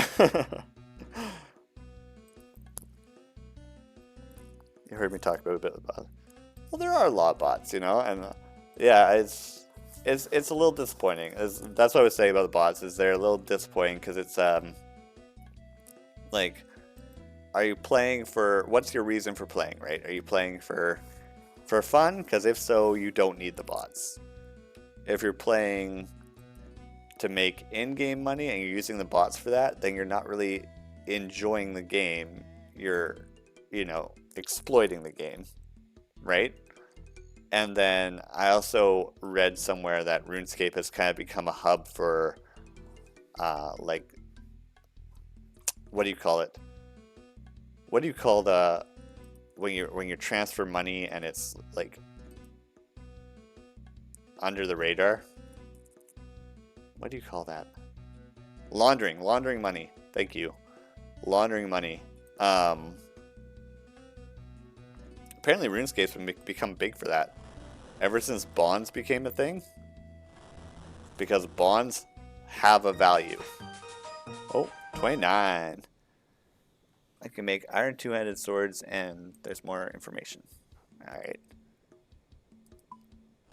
But because bonds have real world value and a price tag attached to them, that means that ever since they've made them, everything in RuneScape now has a real world price tag in relation to those bonds. And so if you've got bots running around, and say you've got like 20 bots, whatever, and they're all chopping wood, and they get to the highest wood chopping level, and they come back and they're giving you all this wood that's worth, you know, $8 billion, and you're able to buy bonds that's actually become worth something in real life currency now, which is scary. It's scary, but it's also interesting because now it's like, if you're good at the game, you could buy a bond and then sell it, in theory, for real money, right? And that's what these people are doing. And that throws everything into a whole different perspective, right? Whole different perspective.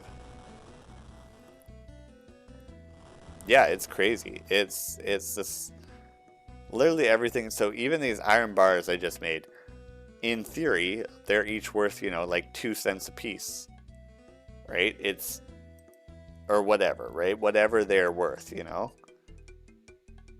Everything now has a real world value. It's insanity. I don't know. It is cool. It's cool that you can, because I mean, as a kid, I played this, right? And you know, you had to have the credit card to get the membership, and some, you know, a lot of parents were not on board with that, right? But the idea now that you can kind of earn your way into a free membership is pretty good. And like you were saying, if what you're saying is true about this whole limestone business, right? If that gets you that much money an hour, like 5 million an hour, then you can, you know, potentially you just play members for free off of just one membership, you know? You earn it with the free account, and then you basically just keep refreshing it with the money you make in members, which obviously there's going to be way more ways to do, right? And so, like, I mean,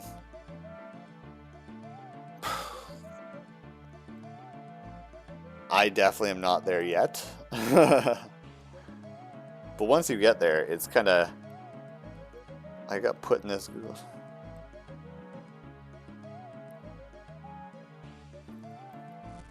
I don't know if I'd say those things out loud. I just happened to stumble across his website. It wanted my credit card information. Like, be careful. Be careful. You always gotta be careful on the web, because there's always somebody who's wanting your stuff, right? So do be careful.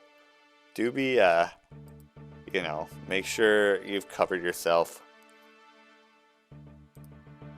Don't open any emails you don't know who they're from, you know, basic internet 101 things that I hope they teach you in school, you know.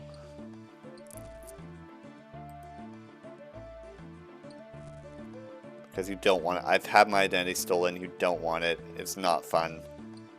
Everyone thinks that you're the bad guy. Everyone thinks that you're just trying to screw them out of money. It's not a fun time.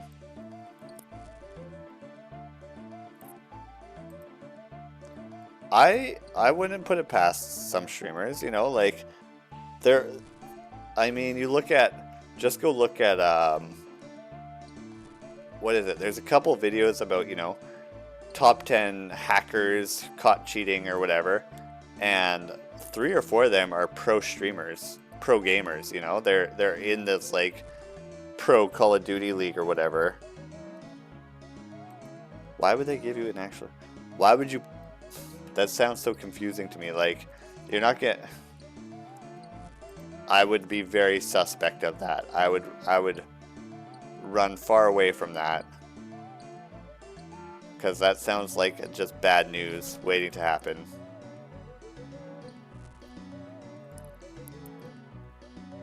No, but there's like classic accounts of people that, you know, they're playing, especially shooter games. For some reason, everyone wants to be the best at them.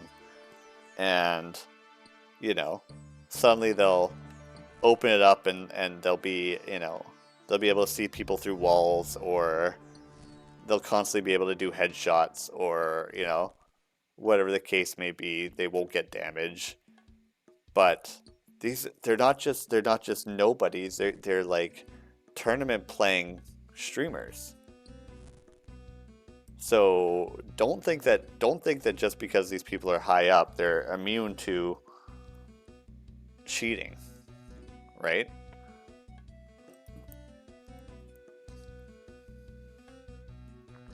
No one ever actually talks. Yeah, see, I'd be concerned. I'd be a little concerned.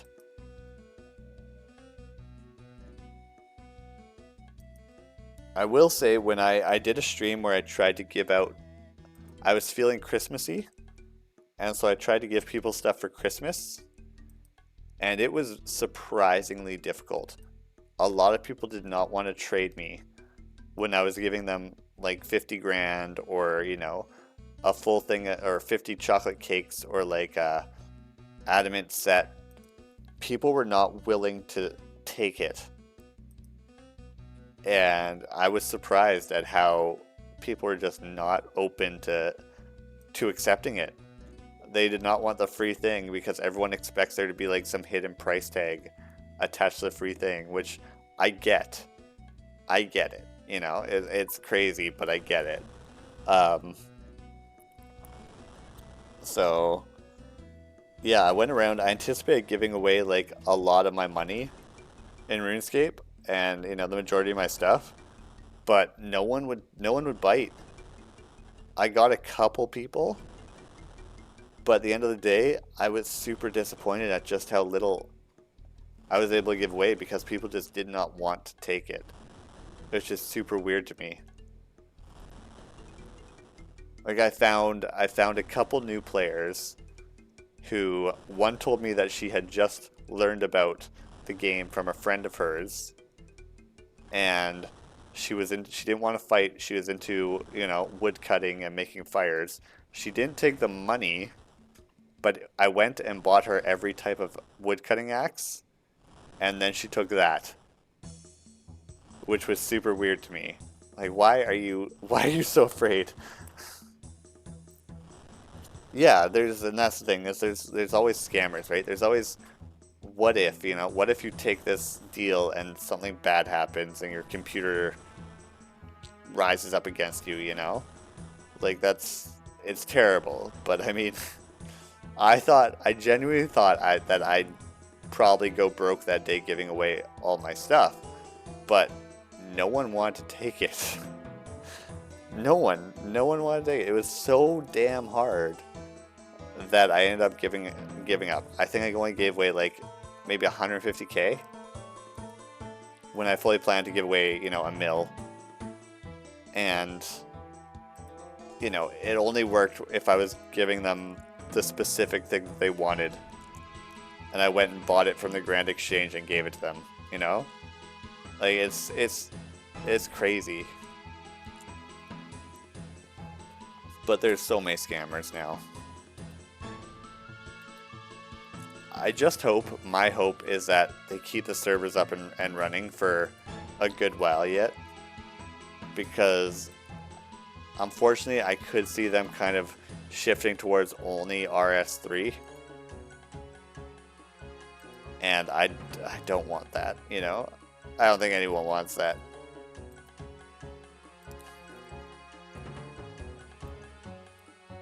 Well, just, yeah, I'm trusting too. It gets me in trouble, you know? But even just like go to the Grand Exchange, right? And you got people all over the place. They're either just asking for money or, you know, they're saying, take my quiz, I'll give you some money. 40. I can mine gold.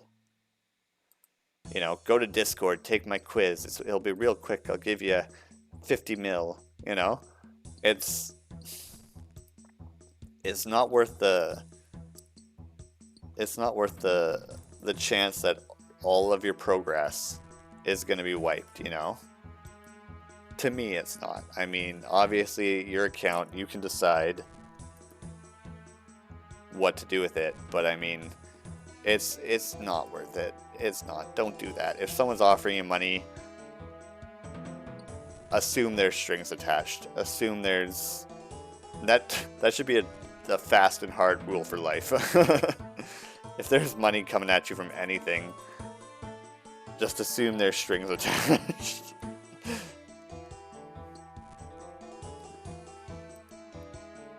Yeah, see, I believed there was another MMO I played a while ago, and years ago, and I believed that the servers were going to stay up for a long time. And the numbers said the servers were going to stay up for a long time. And what happened was, said MMO was run by a Korean company, and the Korean company wanted to focus on their Korean games and not their English games. And so what happened was they actually opted to shut down this MMO so that they could free up server space for their new MMO that was coming out in Korea. And so I was super excited that this, I had put a lot of hours into it. I was very into it. And then what happened was the server shut down. It was really upsetting. So now I'm always kind of on my toes. Like, even if the numbers are good, unless we're making bajillions of dollars, I don't want to be a pessimist, but once bitten, twice shy, right? Oh, see, this is the bots I was talking about. Like, look at these guys. I've seen these exact guys before. And, like,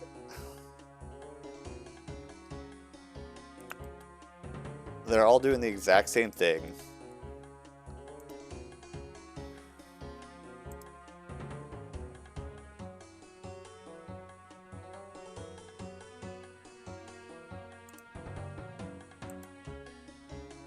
Ugh.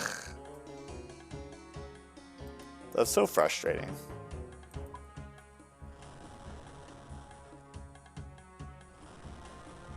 That's so frustrating.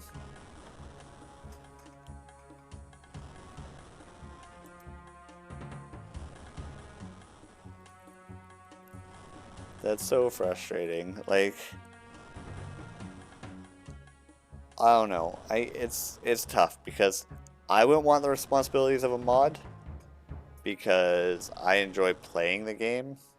I know if I was to become a mod, I wouldn't play the game as much as, I'd run around asking people if they were bots.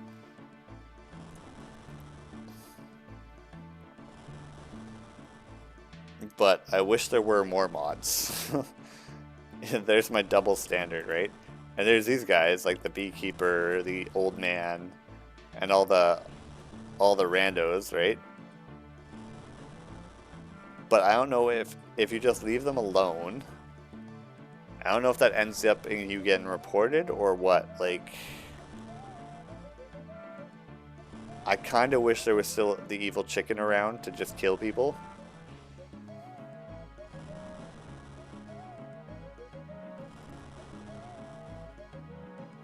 Because that's one way for sure to make sure people, aren't cheating, is giving them a life or death situation.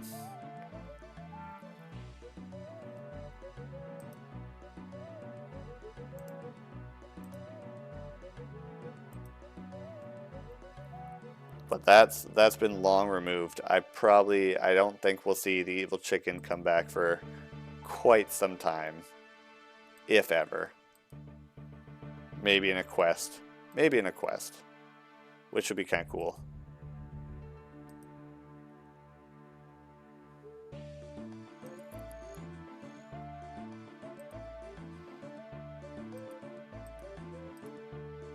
But the unfortunate downside of MMO is that there's going to be people who exploit the way things are.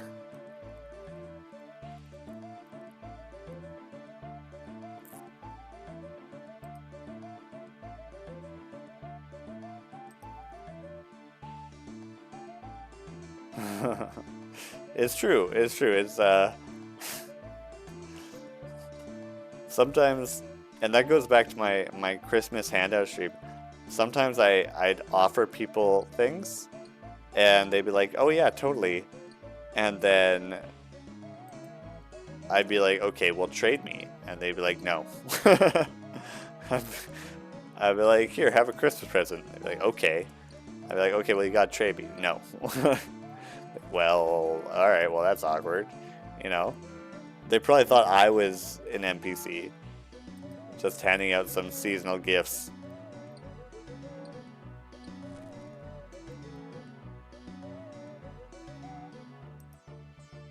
Yeah, yeah.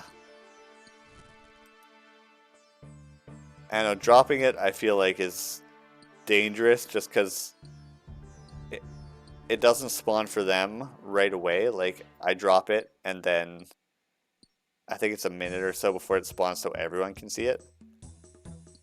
And usually by that time, they were already walking away or doing something else. Like, they had no intention of sticking around. And I'm not going to disappear in a puff of smoke like all the other NPCs. But no, it's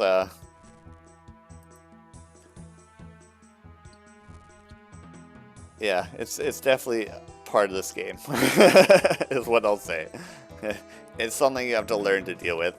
I was saying I've tried to stop saying this because, you know, one, it makes me seem old, and two, it's irrelevant now. But back in my day, you know, before the Grand Exchange, when people would just flood banks and they'd just like spam the chat with what they were selling or what they needed, and you just had to hope that what you were looking for, someone just happened to be selling at the same time in the same bank. Like, those were some real Wall Street bets going on there, you know? Like, that was, and people could decide their own prices, you know?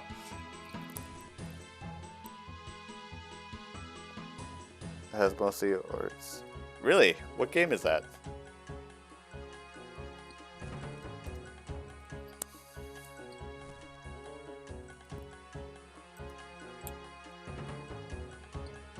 Because I'm a huge, you know, obviously I'm a huge RuneScape fan, but I mean, if there's a township table, I'll have to look it up. I'll have to look it up because there's something about the art style and the, like, just overall feel of this game. I don't know, I found it, and I was talking about this earlier, I find it hard to replicate, and maybe that's because it's this childhood feeling of euphoria that, you know, I had when I was a kid. You don't get that from playing another game for the first time. Like, this came from, you know, being a child and having the dial-up internet and you know, having to your X amount of internet time, you know, like, and getting as far as you could in that time. You can't, playing a new game doesn't come with that kind of sense of wow, right? Because as an adult, I can be on the internet however much I want, you know? People don't care. You make the sword and handle separately. That'd be kind of cool. I've been to play something like that. There's a lot of, I think there's some decent other kind of sandbox fantasy games. One that I really like, if you're into just kind of sandboxing and doing whatever the hell you want. Right now it's kind of got mixed reviews, so take this with a grain of salt, is Sea of Thieves. If you're a big sandbox person, Sea of Thieves, you like being a pirate, it is such a good game. It's such a good game. I mean, you basically do whatever you want. Like, you can, you know, if you want to sink other ships, you do that, you know. If you want to go treasure hunting, you do that. There's like a quest, there's a pseudo quest line story that if you want, you can do, you know. It's a big, like, it's a huge sandbox thing, and it's, you know, it's, if you want to just sit there and fish in the little tide pools, you can do that for hours. 4 hours. It's fantastic. So if you like sandboxes, and if you're able to make your own fun, which is, you know, a prerequisite, highly recommend. Highly recommend. As we see. Yeah, I like being able to talk in game with people. I like being able to. The issue with Sea of Thieves is that, like, once you're done, so you get in there, you do all the quests, then, unless you kind of have to make your own fun, right? So what are you gonna do then? Do you kind of work towards all accommodations and maxing out your rep with the different guilds, because that is your own prerogative. You've got to kind of set your own goals, right? Um, do you just explore and kind of see what kind of secrets are out there, right? Because there are in Sea of Thieves a whole ton of secrets, if you're one to look for them, right? There's so many. Yeah, you could totally just attack other people, right? They actually took it. They took the PvP arena out last year, I believe, and essentially just brought to the main world where you could, just queue up fighting other people or just randomly fighting other people.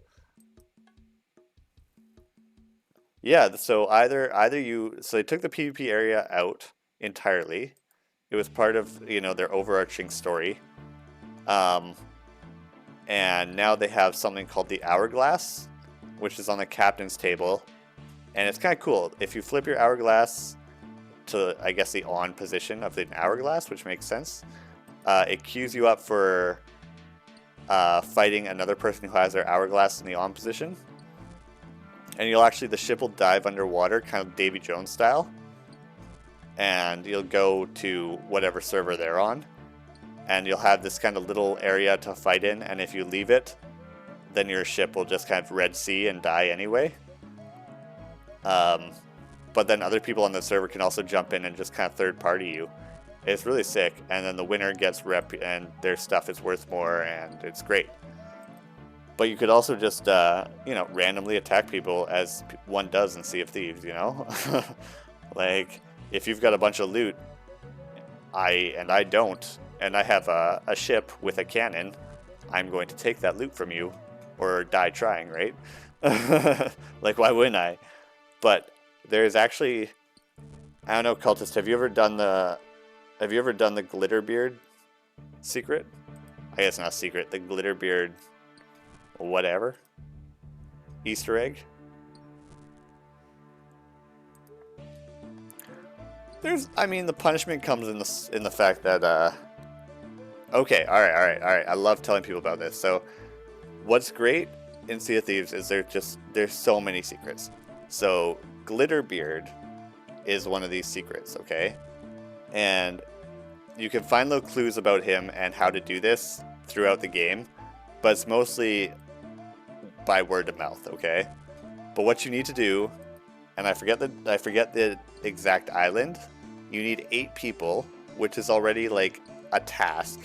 You need 8 people to agree to do this, okay? You go to this island, and it's got a tree with bottles hanging off it, or whatever. And you all need to stand in a circle around this tree, and 2 people need to play each kind of instrument, and you need to play a certain song. And if you do it as the sun rises, like, this is so convoluted, the tree will light up and start doing like magic effects, and then a cave will open up right beside you, and you go in there and you actually get a Steam achievement, and it's Glitterbeard's hideout, and it's supposed to be in honor of one of the staff of Sea of Thieves who died before Sea of Thieves was released. And he was supposed to be one of the people who had like the most love for Sea of Thieves ever, so they immortalized him in the game. And it's so cool that they added that in the game, but it's honestly so difficult to get the people involved in doing that, because 8 people is, it's more than 2 ships, when at max there's only 6 ships on a server, right? So you have to really like organize to get enough people to, 1, to do it, and 2, you've got to have people to know where to go, what instruments to play, what songs to play, how to stand, because like that you have to be standing in the correct positions. It's ridiculous. It's so hard to get.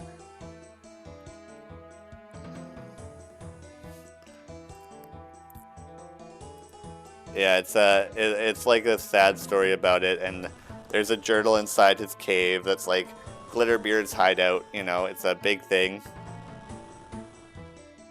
It's been, it's been, yeah, it has. Welcome to an hour.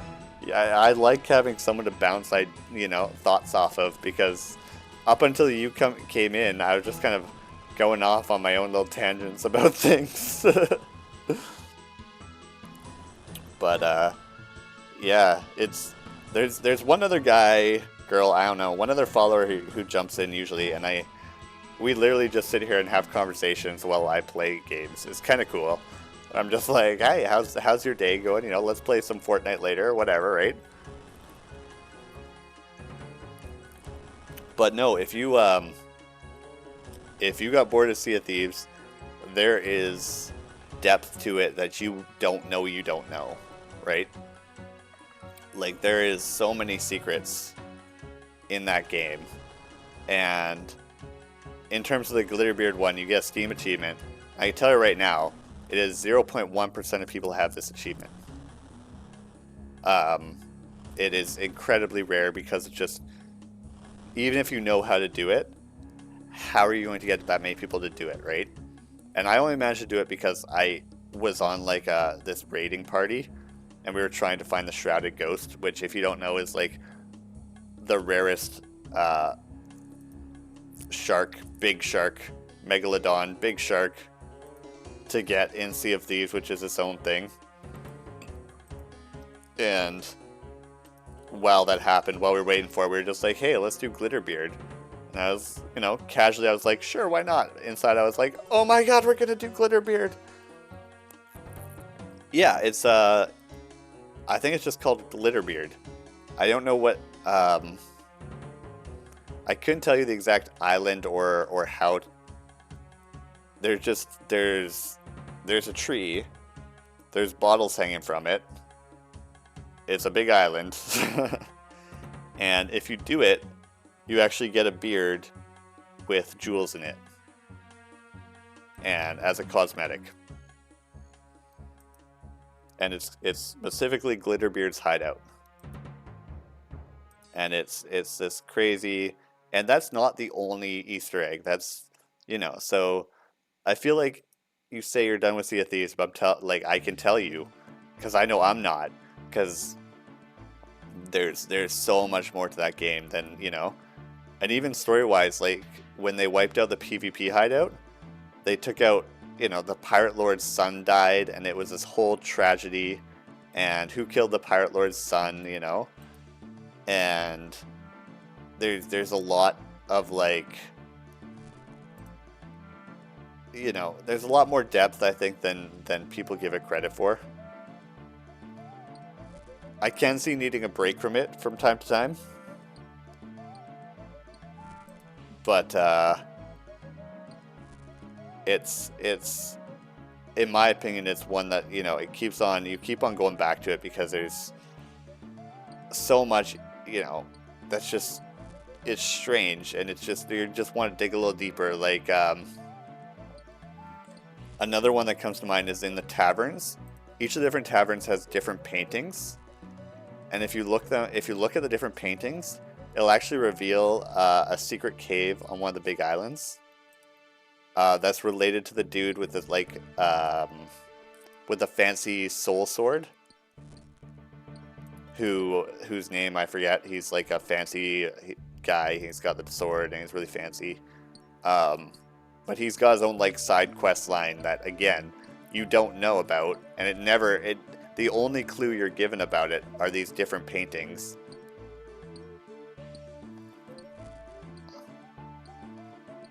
Nope, this is just like beside. It's not the ones on the floor. That's Athena's fortune. Yeah, if you get Pirate Legend, you get your fun little oh, here's a pirate. Speaking of, hello laddie. An old treasure chest. Problem is, They aren't as useful as they used to be, and the lock on that chest is a little bit too fiddly. Sure.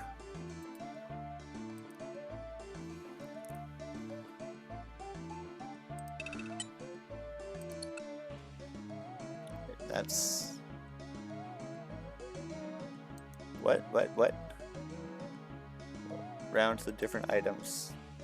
The items in the middle row match all the words written under the column. Okay, so bar, coins, coins.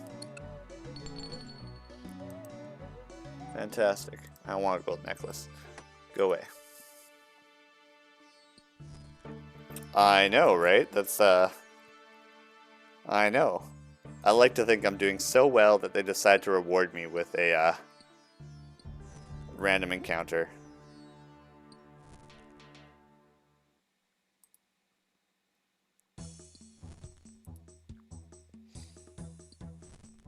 Yeah, have you played any, Lethal Company lately, Cultist? The newest and greatest game to ever grace the internet.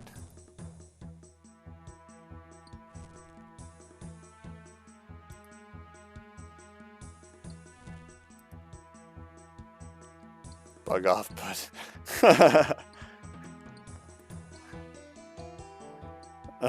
this guy's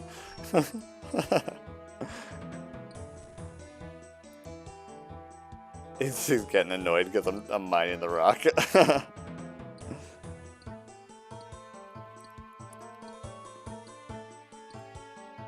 It's decent. It's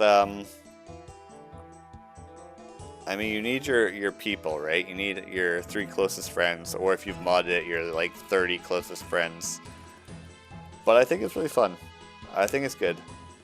Apparently it was all done by one person. So it's kind of cool. It's kind of a very SCP Phasmophobia vibes. So it's kind of cool. I like it.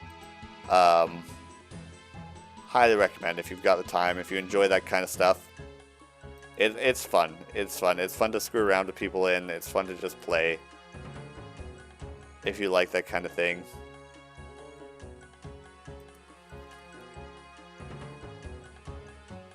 Yeah, so I think what happened is, and what always happens, is that some big names started playing it. And then their fan bases being, you know, 20 grand or whatever, all bought the game and started playing it, so then it rockets up the sales, right? And so then suddenly it's top sold of this month, right? Wow, I am burning this ore. I wish I had an iron bar. Wow, okay.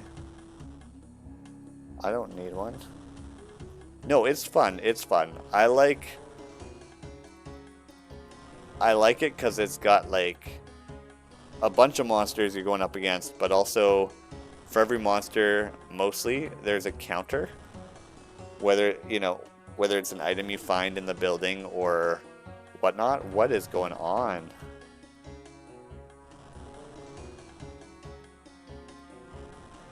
No, it's fine. It's fine. You can spell, and that's what counts. you passed, you know, grade 3 math, so you can spell.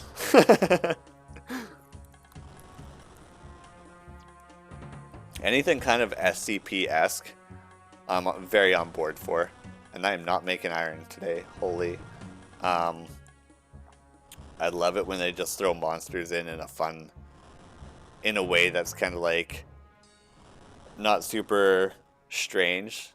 Like, people will still play the game, you know what I'm saying? Because if it's too strange and out there, people will be like, nah, that's a weird game. I'm not going to play it. But Lethal Company is, like, chill enough that, you know, your average person will play it still. And not be like, wow, you have a weird taste in gaming.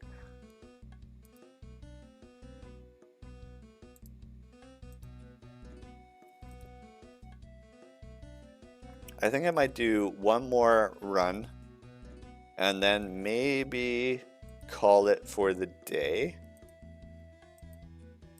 Just in terms of streaming because it's been a very long run. You don't really use the bank. My guy, what are you doing if you don't use the bank?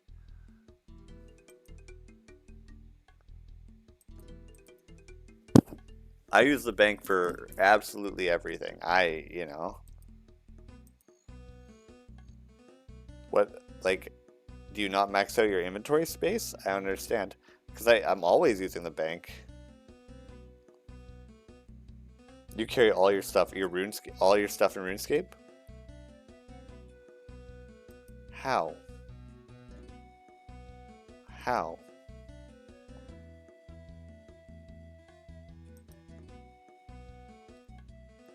I can't imagine that. I can't imagine it because I feel like you need multiple. Like, I'm filling up my inventory with ore right here. Dropping the stuff you don't. Oh, you're one of those people. You're one of those people. So like, I'd be standing here and you'd be dropping all your iron ore on the ground, you know? You're that guy.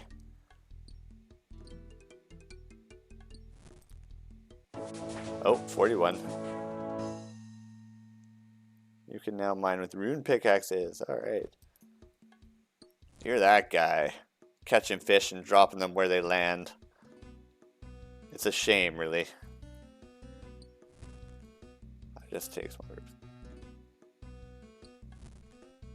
I see that a lot, not so much here, but in like the Barbarian Village, this fishing area.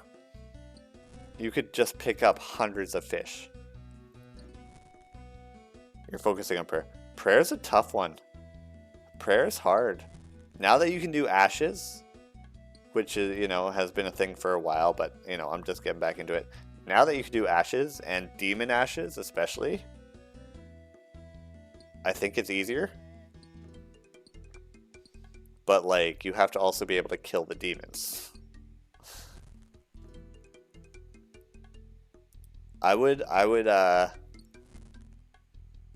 Yeah, I know, that's a new thing.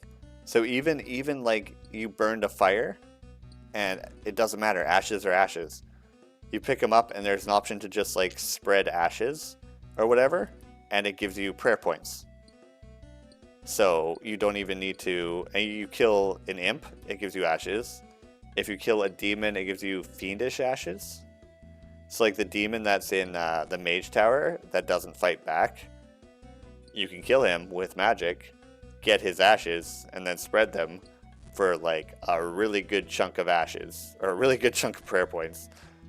Because I haven't done that yet. I was doing bones just to get the double HP restore prayer. But yeah, I mean, now they have that. It's a real thing. So I'm kind of like, that's another one on the list I need to level up before I get members, because once you get that, I feel like there's a lot you can do with prayer. I don't really know which gives you the most, because I know Fiendish Ashes gives you a lot, but then if you kill like a giant in the mountains near the wilderness, that's large bones, and large bones gives you a lot. So I mean, I guess you'd have to go and like study the RuneScape Wikipedia. Come back to me with an answer. But just, I mean, if you're just doing this, like you say, you don't fill the inventory, just bury them as you go, you know? Just level up your combat and just bury it as you go. Because I was leveling up my combat to fight the dragon, you know, and I got my prayer to 22.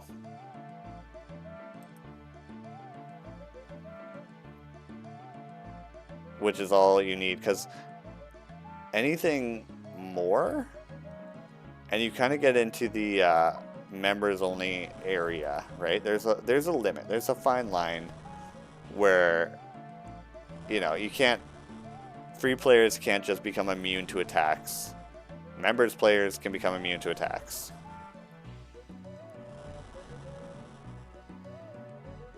Yeah, you'll find a lot of that first area. You'll probably find a lot of bots there. Um, just like doing a lot of killing the cows, killing the chickens, gathering feathers, you know, doing the classic bot maneuvers, right? It's super annoying. Every time I go to that area, it's so full. It's debilitatingly full.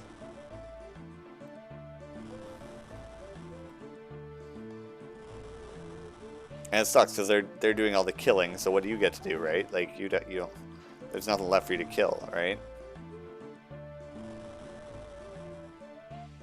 It's frustrating. It's frustrating.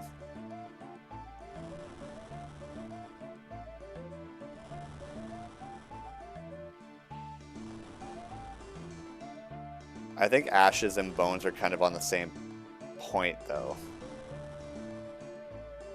I don't know. I don't know. But if you can just burn logs and then spread the ashes for prayer points, that's kind of cool.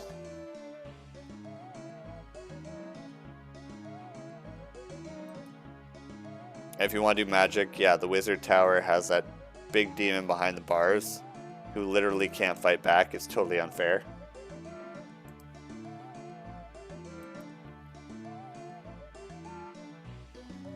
Yeah, they also took out some of the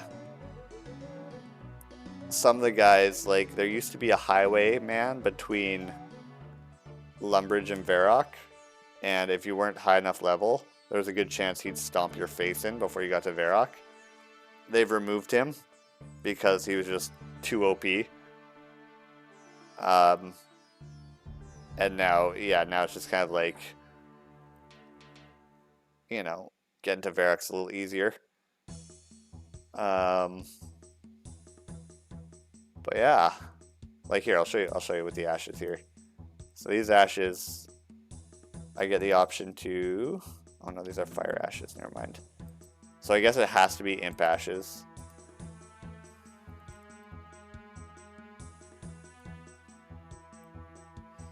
The only path I can think of is through the farms, and then you got to that like kind of T intersection with the highwayman.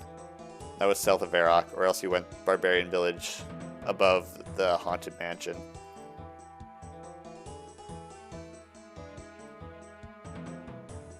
Regardless, I think that I have mined my life away, so I think I might call it here. Cultist, welcome to the channel. I appreciate another RuneScape player a lot, actually. It's cool to just like talk about this with someone. I hope you're around next time I play because it's cool to just chat with someone. But I hope you enjoy killing your goblins. Maybe we'll hang out sometime. Maybe we'll kill some goblins or whatever. But yeah, I think that's gonna be it for me. When will I be live again? I might be doing some Lethal Company tomorrow, and if it's not tomorrow, I will still be doing RuneScape probably later on in the day, or else Jedi Academy. It's kind of up in the air right now if I can get Jedi Academy working. So I will aim for tomorrow. But yeah, if you want to, you did follow me, so that's awesome. But I also have a YouTube channel if you want to watch me die against a dragon and try and give stuff away, where I've posted all my other streams. But yeah, I hope you enjoyed it. It was cool talking to you. I'm glad you showed up. It was cool. But yeah, I think I'm gonna head off for the night. So I will chat with you guys later.